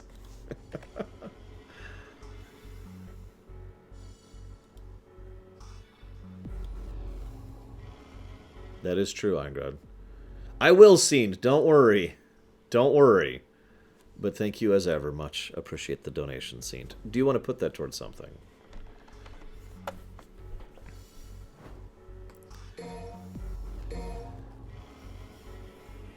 Spoiler. Yeah, Goliath. Whew, I died a few times there. I'm not ashamed to admit that. So now I think we could play as V. Maybe? Are we not at the V section yet? Oh, we're not. We got one more mission until we can play as V. That's right, that's right. We got to do through this section. You got it, Scene. Let me jot that down before I forget. All right, move out. Come on. Nope, I'm spelling it wrong. Yeah, come on. There we go. So much for teamwork.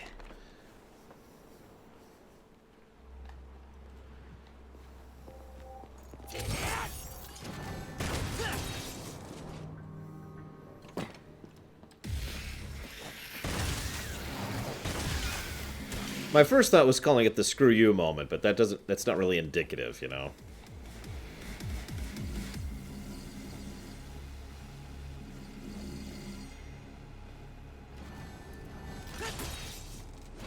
I like the idea of limits broken. I'll handle the closer one first. Gotta start somewhere.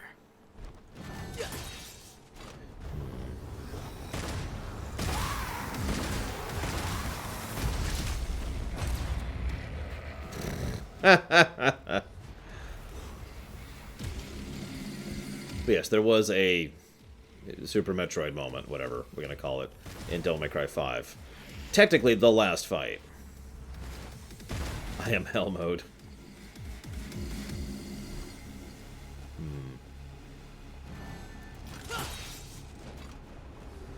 We could also call it catharsis mode, because it is in many ways designed to give the player catharsis. Screw it. See, that's the important thing. Like, for example, Saints Row 3, to use a direct example, has you being just a ridiculously overpowered badass the entire game, right? There's no catharsis mode or whatever in Saints Row 3. By contrast, there is one in Saints Row 4, and I don't want to spoil it, but it's actually really awesome. Especially the music choice.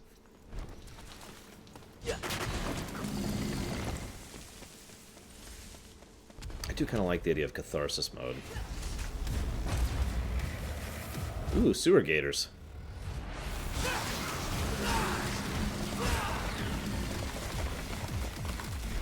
These roots have to be coming from somewhere.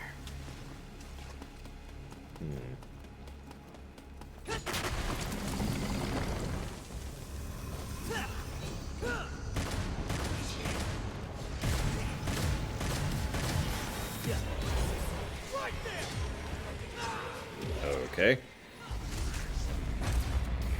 Talked about a chatty Cathy. Who is writing these subtitles?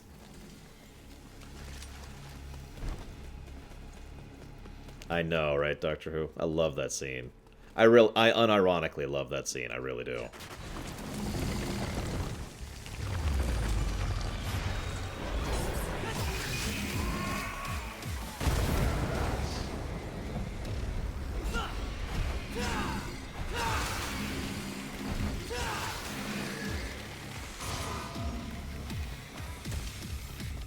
No, I get it. It's Kyrie. It's Kyrie. She's the one doing it.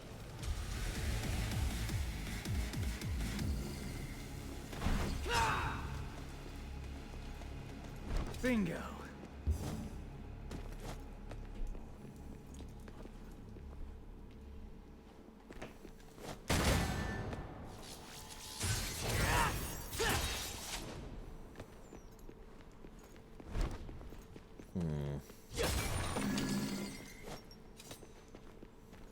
See, the real problem is, for my Loriums, I like to keep them relatively short. 3 words at a maximum, usually. Whoops. You know, like Doctor Who Syndrome, for example. No way, asshole. Bring that shit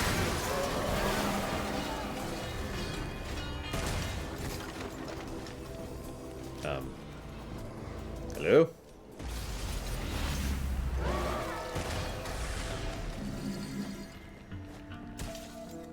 And you might be like, why do you care about that? Well, because it would be easy to describe this effect if we used more than a few words. You know that moment when things are just kind of awesome because you kind of built up to it, and then it's super great, and it's super relieving, and just an absolute awesome moment? Yeah, that thing.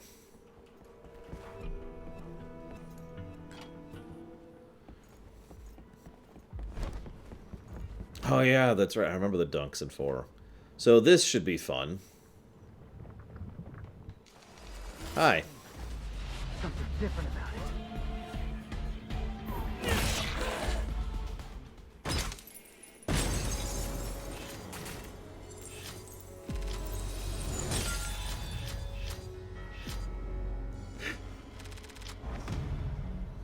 No place for a lady.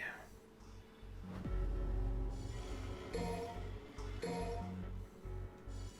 now to play as V, finally.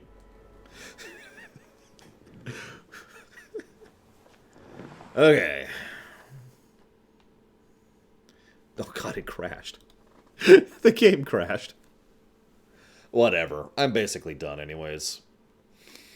I'm having fun, Joe Neutrino. That's all. I don't have time to play the game for real. You know how it is. So, that's all I got. I really don't think I have any more pluses or minuses to give out. I've been thinking about it, but that's all I got. So that means we have a net 1. Net 1 for story. And a net... And by net, I mean straight. 1, 2, 3, 4, 7? Yeah, Jesus. Straight up +7. Oh, you're right. We have to do the lore.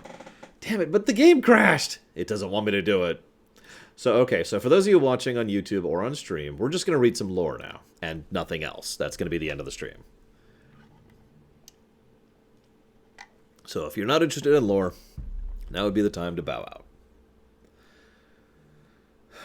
Oh, I just got a comment on a video. It says, "You suck. You're stupid and dumb, and I hate you."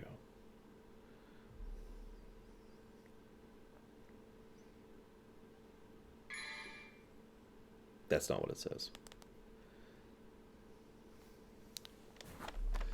Although it is what it should say.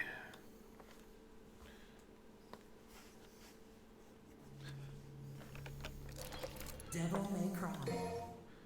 Okay. Flavor lore is good. Okay, so gallery, I think.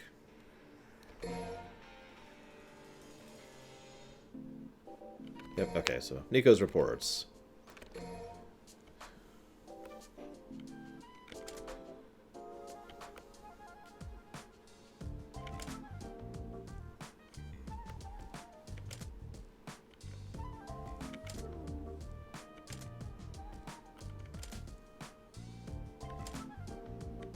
Yep. When Lady got rescued in the buff, it fell to yours truly to keep her assets safe from prying eyes.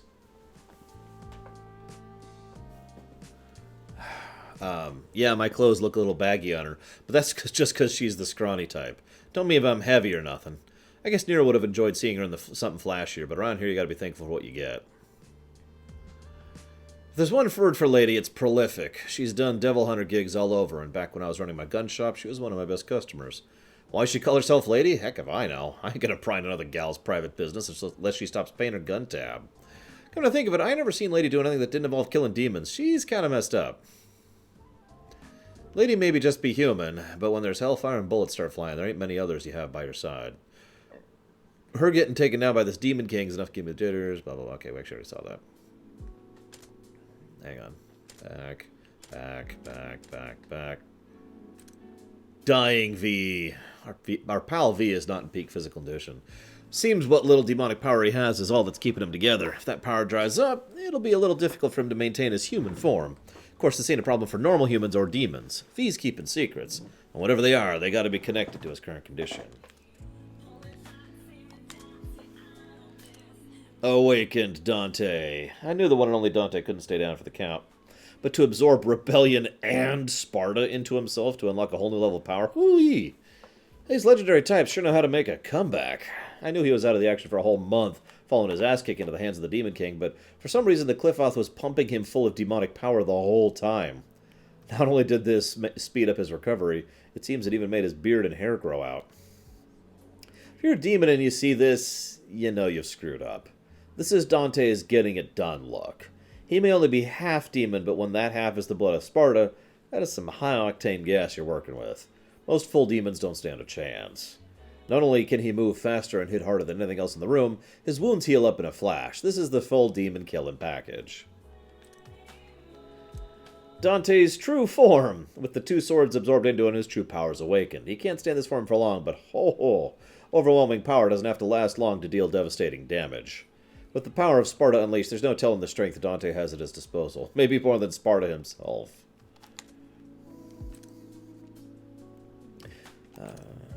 Battling demons, seeing all kinds of crazy crap coming from the underworld, that's all in a day's work for Devil Hunters. But to watch a guy who's 3/4 human just bust out a new arm, that is deeply unsettling. I thought my beautiful Devil Breaker was heading for the scrap heap, but it looks like Nero confused his new arm with the Devil Breaker and used them both. Even raw demon power knows a good thing when it sees it. Before, Nero needed Yamato to tap into his demonic power, but that's all him, baby. This is a true power unleashed. I guess getting his right arm back wasn't enough, so he ended up getting two feathery big ones stuck on his back. I'm starting to think Nero's got some hang-ups about arms and power. I gotta remind him he can still use the Devil Breaker in this form. Ain't no true perfect demon gonna upstage my designs. I do too, Langrod.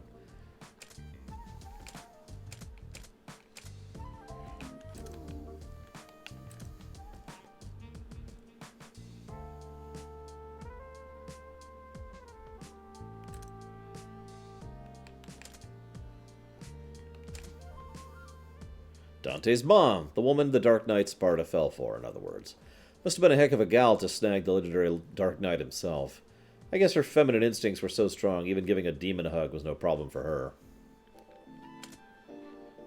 Oh, and that's everyone.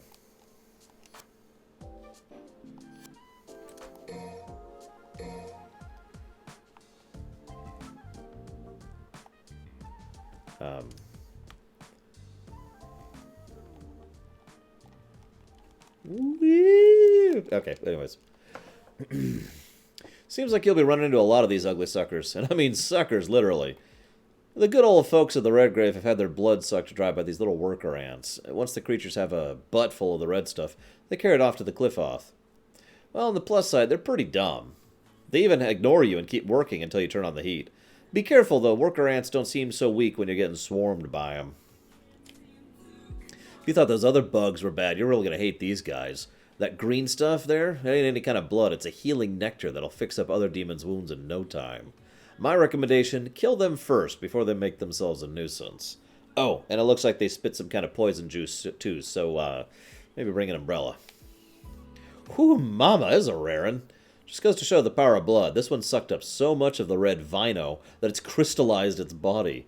You could probably knock off some crystals with a few hits, or take this guy down and get the whole lot. Trouble is, from what I've seen, these shy little monsters are mighty skittish. First sign of danger and they're out of here. Better work quickly if you want the big payoff. I knew it. Where there's worker ants, there's got to be a queen, too. I really don't like the mandibles on the shoulders. That's just kind of gross. Why does it have a human skull? The big gal's got the armor to take a beating and the tools to dish one out. And when she's angry, she ain't picky about her targets. She'll slice through her own buddies to get to you. If that ain't enough, she'll get fired up if she sucks enough blood. Watch out if her body turns red. That's your sign. Oh my god, that's your sign that it's go time. These shambling meat sticks are residents of the underworld, foot soldiers straight from the legions of hell. Time was, these things only appeared on the mortal plane when possessed by a wooden doll or a lump of clay or, something similar. Now these creeps are walking around Redgrave with a genuine article. That's a sign the barriers between the worlds are breaking down. So, tactical breakdown. Their size looks simple, but they got plenty of reach, and they're serrated to cause maximum blood loss, so make sure to dodge. So, take a Hellcana, torture it until it goes mad, throw weapons in its hands, and this is what you got. Their hatchets are real nasty, and they're nimbler than they look. Expect quick attacks when they go into frenzy. Judging by the samples we got, these things are extremely susceptible to pain, so you better believe they won't take any punishment lying down. Knock them down, but keep your guard up. Next thing you know, it'll be back and swinging like a madman on fire. A high priest in the choirs of hell. Ain't that some? These fellas tend to leave close quarters fighting to the grunts, which they can summon in the heat to take the heat off themselves. Meanwhile, they attack from long range by extending those snaky tentacle arms. They'll try to keep their distance and dodge gunfire when they can. You'll just have to show these slithering scumbags you got the smarts to get past their defenses and send them screaming back to the pit. You ever heard of the phrase, like a bat out of hell? Well,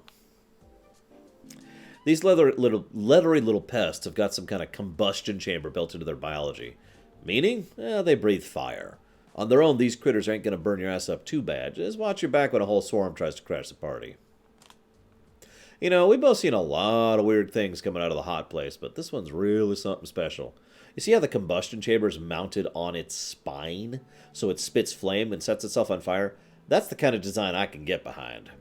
Not that I'll object if you smash these little jackasses to Kingdom Come. Try aiming for the combustion chamber on its back. That should take the fire out of the critter and make it for easy pickings. Now, a master engineer like me's got to have a profound respect for the laws of physics. So when these guys come drifting through walls with these shears a-chopping, it kind of gets on my nerves. But they've got to be solid sometimes, otherwise they couldn't block your attacks with those shears. Near as I can tell, the noggin controls the whole shebang, so look for some cue from the head and aim your attacks there. Might go down easier than you think. Pits of hell spew up all kinds of reptilian nasties, and this is one of them. I studied their cell samples, and let me tell you, their muscle tissue is something else. Each limb has power like a hydraulic cylinder. That's how they jump so dang far. And I ain't exaggerating when I say their retractable claws are razor sharp. I tried one on some sheet metal. Zip! right through. Weak to impacts, though. Think you could break them off? Another big lizard crawled out of some deep dark hole in the underworld. Each one of those spikes on its back is like a giant sawtooth, and it's not afraid to get him spinning. They're sharp, but brittle, so try snapping them off in between dodging its attack runs. Oh, and it's got these nasty little neurotoxin sacs inside its chest. Step aside when it starts hacking up something. That stuff is lethal. I got this theory that demons mutate based on their deepest, darkest desires. So this big lizard, it wants to hunt, right? It wants to go faster, it wants to kill faster. Day in, day out, all it can think of is speed. So a few generations of twisted killer instinct, and you get a freak so fast it can't even move under its own power anymore. This sucker uses raw demonic power to do little space-time jumps. It'll warp right next to you and bite your face off before you can blink. Hope you have some good reflexes. In my journals, my daddy sometimes mentions the Black Angel, some kind of powerful demon that used to inhabit the underworld. Daddy had a theory that it was created by transubstantiating an unwilling human victim into demonic flesh. If that theory was right, then these dead-eyed creeps are the mass-produced version of the Black Angel. Their shields? Hella tough. If you want to get around them, you're going to have to use your head. Good luck with that. Check out the armor and weapons on this demon. I'm seeing some clear similarities to the Black Angel. My guess is these are some kind of prototype, or maybe modified version of the Black Angel. We've seen these weirdos speaking to the mass-produced types, giving them orders like they're in command. Seems they're smarter than your average Hellbeast. And hey, I know you think you're invincible, but with that sword, it'll give you more than a close shave. But if you can parry it, I reckon you have a pretty big opening to do your stuff. Your average demon don't have the smarts to actually wield their power as magic. This fella breaks the mold, though. He may only have ice tricks up his sleeve, but that's still enough to kill you if you don't watch yourself. Just look at those freaky, sickly little limbs. Physically speaking, it's weak, and it knows it, too. It'll try to keep its distance and throw up a magic shield to block your shots. You'll have to get in its face, or wait for your chance to shoot past the shield. Sure was interested dissecting this demon. This thing bears out my theory on demon evolution. Can't do magic incantations without a few mouths, right? So after a few generations of demons obsessed with arcane chants, you get something that's all mouths, with its muscles so atrophied it can barely move its limbs. And more mouths means more power. My guess is this thing could kill you dead with a single spell, if you let it get a chant out. If you see it start to say something real ominous looking, you might want to shut it down quick. Every now and again you get a demon so absorbed with gluttony and power it starts cannibalizing its own demon kin. See how the other demons have chained up this thing's mouth? It's good to know that even the demons are afraid of becoming chow. With the restraints in place, this big boy will just stumble around looking for himself. It's looking sorry for himself, not too dangerous. But you bust the chains off, and it'll go hog wild, eating everything in sight. If it chomps a few bad guys, all the better. Just don't come crying to me when it nips your buns. At first glance, these uglies seem half-formed, like they broke out of the egg too early. I gotta admit, there's a lot I still can't figure out about them. Half-baked or not, they'll tear you a new one if you don't watch out. They got strength in those spindly arms, more than your 3 average demons combined. And what else is on the menu? Magic powers. When you see them kind of dancing around, they're absorbing demonic power right out of the atmosphere. What really bugs me is those masks they wear. They're important to them somehow. Just wish I could figure out how. Oh.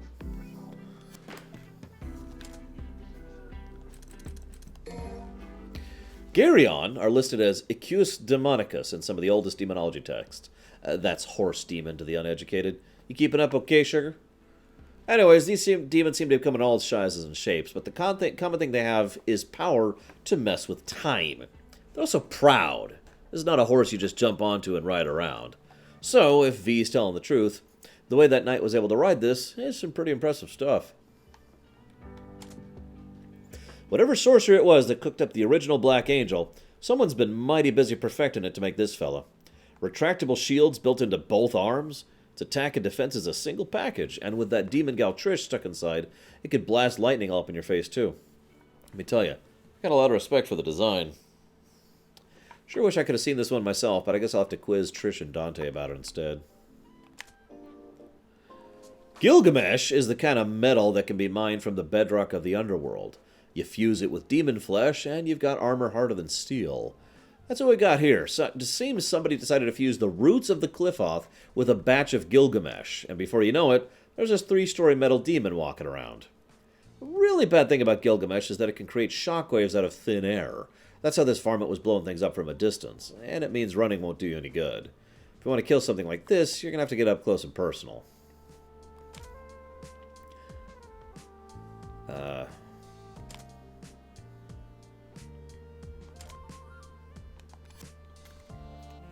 That's weird. We've already seen this entry. And this entry. And this entry. I guess I'd describe this metaphysical infernal phantasm. Excuse me, I guess I'd describe this as a metaphysical infernal phantasm. Sounds pretty good, right? I'm going to write that one down. Looks like this is supposed to be Goliath. Kind of a waste of effort if you ask yours truly. If you're going to bust out this kind of power, why not choose something a bit more badass? Anyways, if the likes of this fella caused you trouble, you wouldn't have survived long. Another metaphysical infernal phantasm. Man, I love the sound of that. This one's based on Artemis, but just my luck, the gorgeous light show of the original ain't nowhere to be seen. Whatever it was that made this thing got no appreciation for the finer things in life.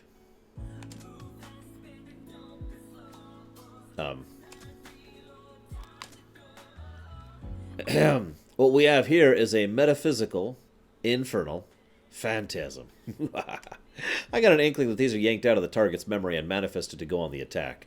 The old nightmares made real deal. But heck, I'm an engineer, not a wicked witch. What do I know about magic? What's clear is that no phantasm's going to be more powerful than the original. You got nothing to fear from these, unless you're already on your last legs. According to V, this demon calls itself Malphus.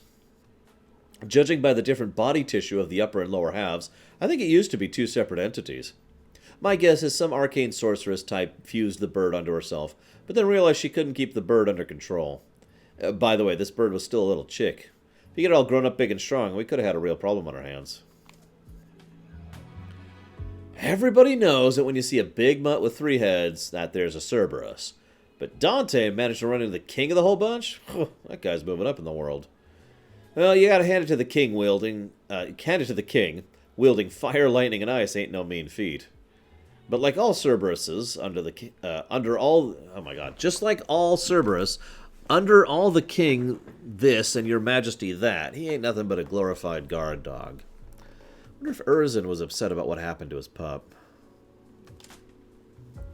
Your target, the Demon King. Oh, I already read that. So this sheds some light on what Urizen was up to, rooting himself into the Qliphoth to grow fat on its power. He wasn't just fighting you sitting down out of contempt. He needed to stay there rooted to get the thing to absorb its power.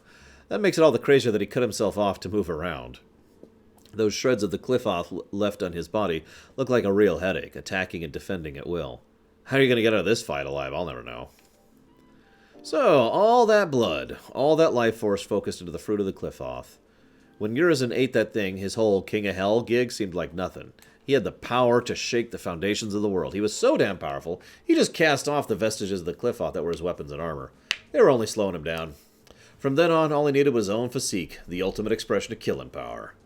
To take him on and win, you'd need the power of a god. Nah, we got this. Virgil, son of the legendary Dark Knight and Dante's brother. Lady says he once lost to Dante and got his ass thrown into the depths of the underworld.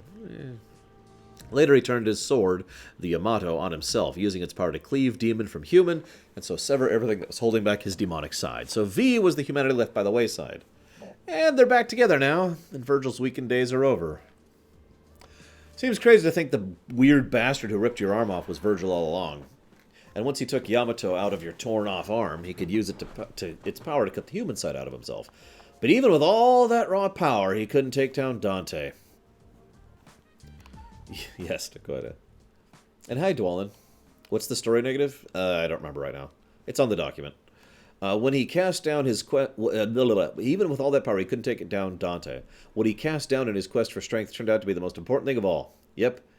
The true power was inside him all along. Oh, the look in your face. What a bunch of corny crap.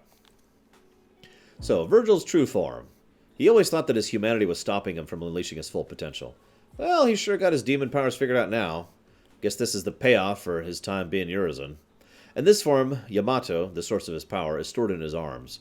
Maybe this is the true form of Yamato, too. Oh, and that's all of those.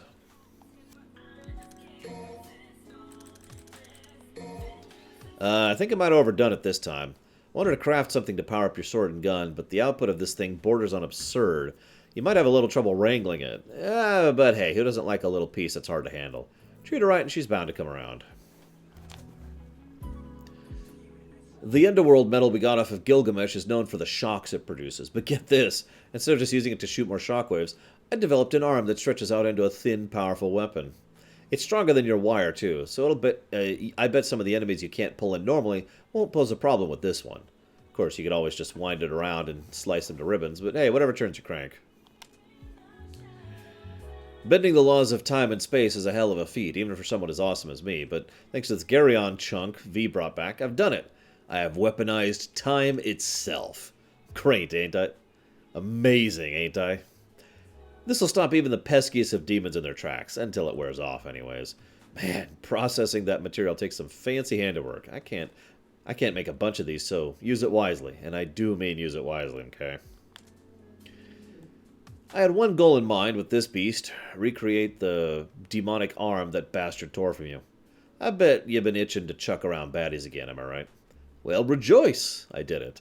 This arm lets you toss around demons like a boss, even slam him into the ground, if you have the hankering. For a little while, anyways. But that's as tough as I can make this sucker, damn it, I swear.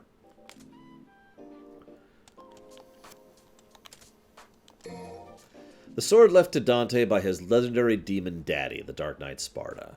I've been slacking off in my Devil Sword studies, so I can't say much, but it ain't no normal weapon, that's for sure. I mean, the Yamato sword you had yanked from you had the power to separate man from demon, right? I bet this sword has some crazy powers of its own, too. But as things stand, I can't quite figure out what they might be.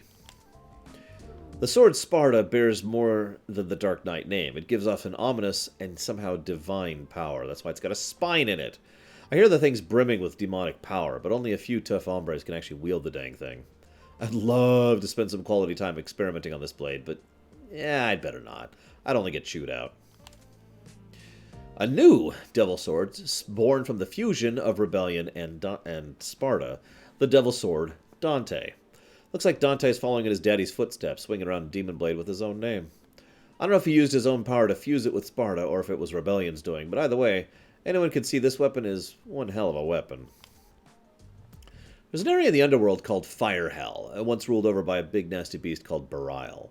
After he bit the dust, they say an even bigger badass, Balrog, inherited the Burning Throne. Bad luck for him, he ran into our boy Dante, who whooped him like a rented mule and added the power to his collection of devil arms. The way this thing builds up heat to unleash powerful attacks, there's no doubt this is the power of the King of Flames. Anyone else would burn to a crisp wielding this beast, but Dante is a seasoned vet when it comes to handling hot stuff. I gotta tell you, of all Dante's devil arms, this one really butters my biscuit. This is what happens when you jam together a bunch of demonic armor with a broken down hog. I tell you, I tried digging around under the hood myself, but I have no dang clue how this thing works. Hell, I even asked the man himself about it, but even Dante couldn't explain how he threw this frickin' sideshow together. I mean, come on, a chopper turning into a sword? Dante used to have a devil arm called Cerberus way back when. If Dante turned that one in for an upgrade, well, this is what he'd end up with. The so-called king of the Cerberus clan wasn't just whistling Dixie, let me tell you. This arm changes shape, releases fire, ice, even lightning as it tears through everything in its path. As a craftsman, I'm pretty keen to figure out how you could cram all those weapons into this one stick. A pair of gorgeous pistols made by Nell Goldstein, gunsmith and grandma to the equally gorgeous granddaughter. At first, you might think the only difference between the two is their color, but you'd be wrong. Ebony's all about accuracy, while Ivory's tweaked for rapid fire. If I had the chance to disassemble them and see what makes them tick, it'd be nice, but now's not the time. Still, what an artist Grandma was. Can't help but be proud. Dante modified this shotgun into an anti-demon weapon. Compared to the sheer beauty of my grandma's guns, this thing's barbaric. Have you seen what this thing's like inside? It's like blowing up a dam to put out a campfire. Don't get me wrong, I can make something just as gnarly, and pretty to look at to boot. I doubt Dante would give two shakes about that, though. A multi-purpose missile launcher and lady's bosom buddy. She named it after her dearly departed mama. It was designed and built by some other craftsmen, but after they passed away, I've been the one who she comes to for fine tune-ups. Believe you me, she's real attached to this thing. Whoever made this, I can tell they knew what they were doing, and then some. Sure wish I'd gotten a chance to meet him. A replica of her weapon I fashioned from memory. Don't let the 2 fool you. It's not an upgrade on the original. I just made sure I didn't stray too far from the source material. Still, this is me we're talking about, so I added a little fun extra something for when the original Kalina on surfaces. Might be a bit much for a lady, but Dante? Ha! I knew Dante had it in him. He found the Kalina Ann and brought it back. Now that the coupling mechanism I hid in Kalina Ann 2 won't go to waste. Can you guess what it's now for? Boom! The 2 can... Kalina Anns... oh my god. Throw the 2 Kalina Anns together to discharge an insanely high-powered heat ray. Still, a girl needs her secrets, right? So don't tell Lady about this, okay? I built this here devil arm based off of old Daddy's research. Got the name Faust from a demon I based the design off of. Oh god, there's eyes. The fires crystallized demon... It fires crystallized demon blood like bullets. You know, red orbs. I also made sure it caused any demon-blooded hits to cough up a buttload of blood. Amazing, isn't it? You'd have to be a few beers short of a six-pack to pass up this devil arm. And that's it there. And there's the cane. Yep, nope. That's it.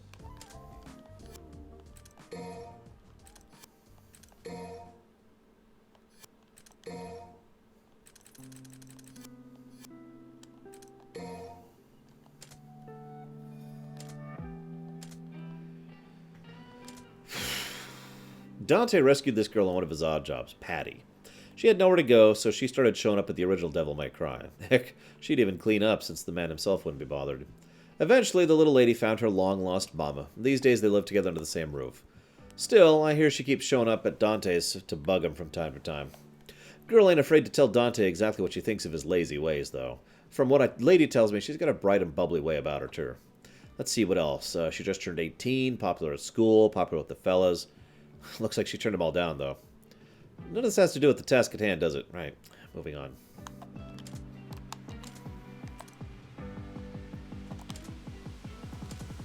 Okay, hang on.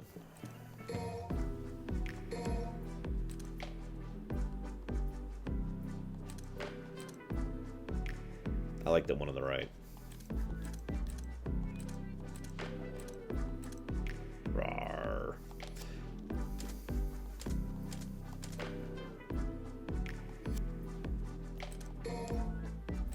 That's just the cutscenes, isn't it? Yep. Alright, so... I often think of that boy as of late, wise beyond his scant years. He would show up at my home with his nose crammed into some collection of poems.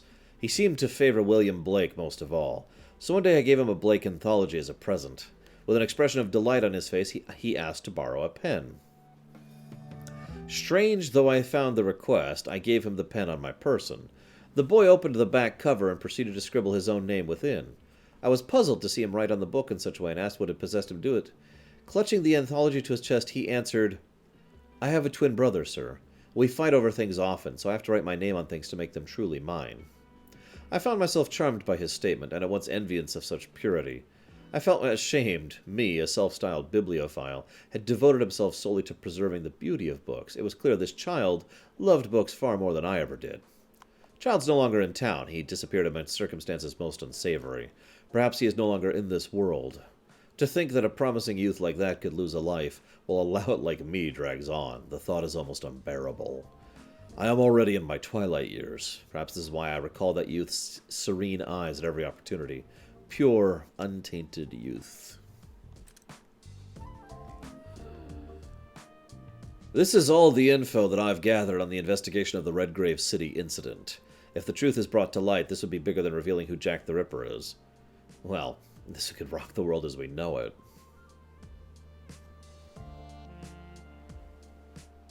Interesting scene. But I'm no spring chicken anymore. My body won't move if I tell it to.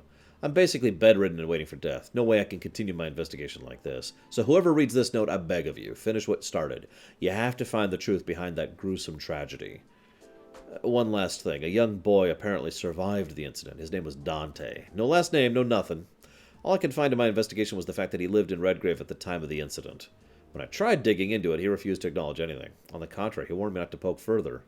Not exactly something you'd say if you had nothing to do with it. In fact, I'd say he might just know what kind of monster would slaughter 136 citizens of that poor town in under an hour. If you're reading this note, know that the boy is one of the few people who knows just what happened that night. You need to get to him, to get him to tell you everything. I have no money, no influence. Hell, I don't even have any friends to speak of, so this request is all I have left. The world of demons was once connected to the world of man. The one who ruled the demon world set his sights on the conquest of the human world. However, one demon rose up in against the Demon King and sought to protect mankind.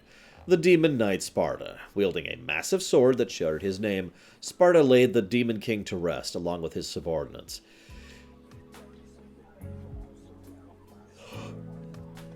He then sealed the gate connecting both worlds, using a sword as a key. While most records offer little to no details about this weapon, many speculate it to be the Sword of Sparda. And yet, the following was written in a record of a devil swords I had discovered. The Dark Knight Sparda split his power in 3 parts. One blade bore his own name. The second was to embody retaliation. The final was named to embody a god of death. If this is true, then there are 2 other devil swords out there besides Sparda. Sparda himself was sealed by the Dark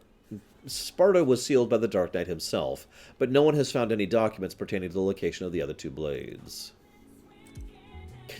The town of Fortuna is surrounded by a high ramparts and has been cut off from the outside world for many years. Perhaps this is the reason for the anachronistic, almost medieval atmosphere within the city walls. The town is governed by a religious order known as the Order of the Sword. 99% of the population are devotees. The order deifies the Dark Knight Sparda, being spoken of in various myths around the world, and worships him as their god. Legend tells of Sparda ruling Fortuna as a feudal lord sometime in the country's history.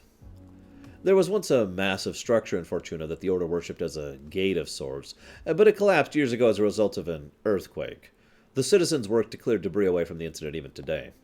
Some fancy the earthquake to be an act of demons or divine punishment for the worship of a false god, but in the end such talk is simple gossip. The truth is that the earthquake led to the demise of the Order's top echelon. The organization is now an autonomous group without a leader and has shrunk significantly in size.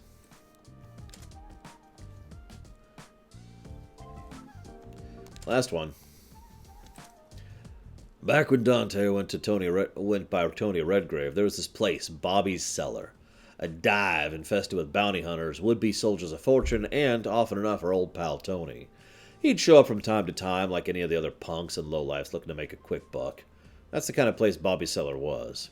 There were plenty of guys like me around, too. Every one of us knew to make the rounds of these joints and peddle our information like precious jams.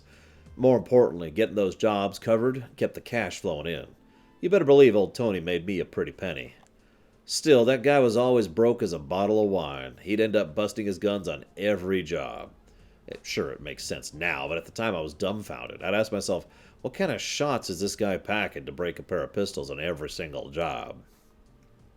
This old gunsmith in the neighborhood was always giving him an earful. Normal pieces must be like a pair of top pop guns to a guy like you, huh, Tony? Eventually, he got wise that he'd never make a solid payday at this rate, so he got the old lady to design a pair of pistols just for him. You guessed it, she ended up introducing Dante to his old pals, Ebony and Ivory. But wouldn't you know it, she died just as soon as the job was finished. Well, more like she was killed. I never found out who did it. I was out of town on a big job myself at the time, you see, but Tony, Dante, he knew from the sounds of it. One of the toughs from his regular haunt said after she'd passed, he went off somewhere with the most crestfallen look I'd ever seen. That's the last anyone would ever see of Tony Redgrave at Bobby's Cellar. Oh. Thank you very, very much, Lamu. As ever, much appreciate. Especially since that weapon is an awesome weapon in DMC4. Would you like to put that sub towards anything? Dark Messiah. Okay, hang on.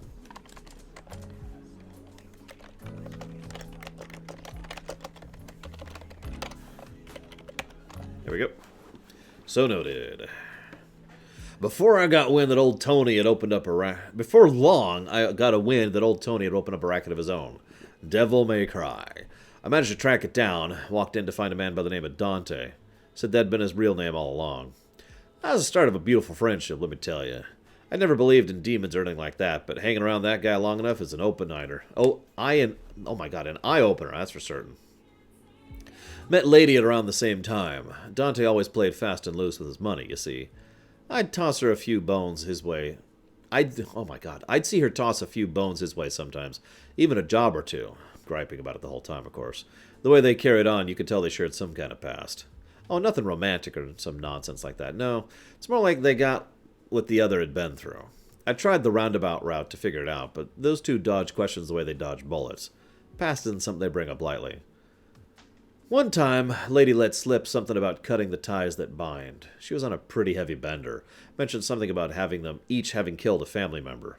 Dante his brother, Lady her father. Can't say for sure that's the whole story. I suppose I could look into it. It's my line of business, after all. But I'm not the kind of scum to drudge up a friend's past just to sate my own curiosity, so I chalk it up to the drink. A bunch of booze-induced nonsense as far as I'm concerned.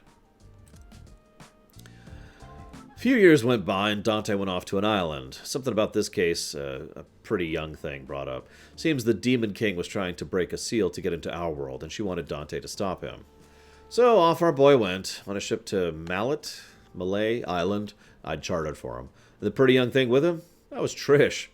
I gotta say, I was taken aback when I first laid eyes on her. Dead ringer for Dante's late mother. I'd never met the woman, but you can believe the guy used to have a framed photo of her on his desk. Bet you never guessed that one. Anyways, it was only later I learned of Trish's true demonic nature. She was to lure Dante to his death on Malay Island, a sad creature created for the birth of the Demon King. The photo on Dante's desk was common knowledge at the time, and I guess the Demon King wanted to take advantage of his filial affection. All sorts of things went down on that island. Dante took out the Demon King once and for all, and came back to Devil May Cry with Trish in tow. I don't know the details of what transpired out there. Prying into such matters is unbecoming of one in my position. Besides, the important thing is that back then Dante defeated the ruler of the demon world. And this time around, when V showed up, guess what task he had for our boy Dante? Defeat the resurrected Demon King. So Dante took the case and hoofed it to Redgrave City. Is the Demon King waiting for him there the same one from Malay Island? Your guess is as good as mine. Still, I can't shake the feeling this whole thing is connected to Dante's roots somehow. After all, this is the Tony Redgrave we're talking about. And there you have it, whole kit and caboodle. If I learn anything new, I'll be sure to contact you, so don't go dying on me before you do. I think I see another beautiful friendship in the works here, kids, so don't let me down. And that would be it. Surprised how many of these we don't have unlocked. Oh, we have to actually spend money on them, apparently. Apparently we can also buy these things. Cute.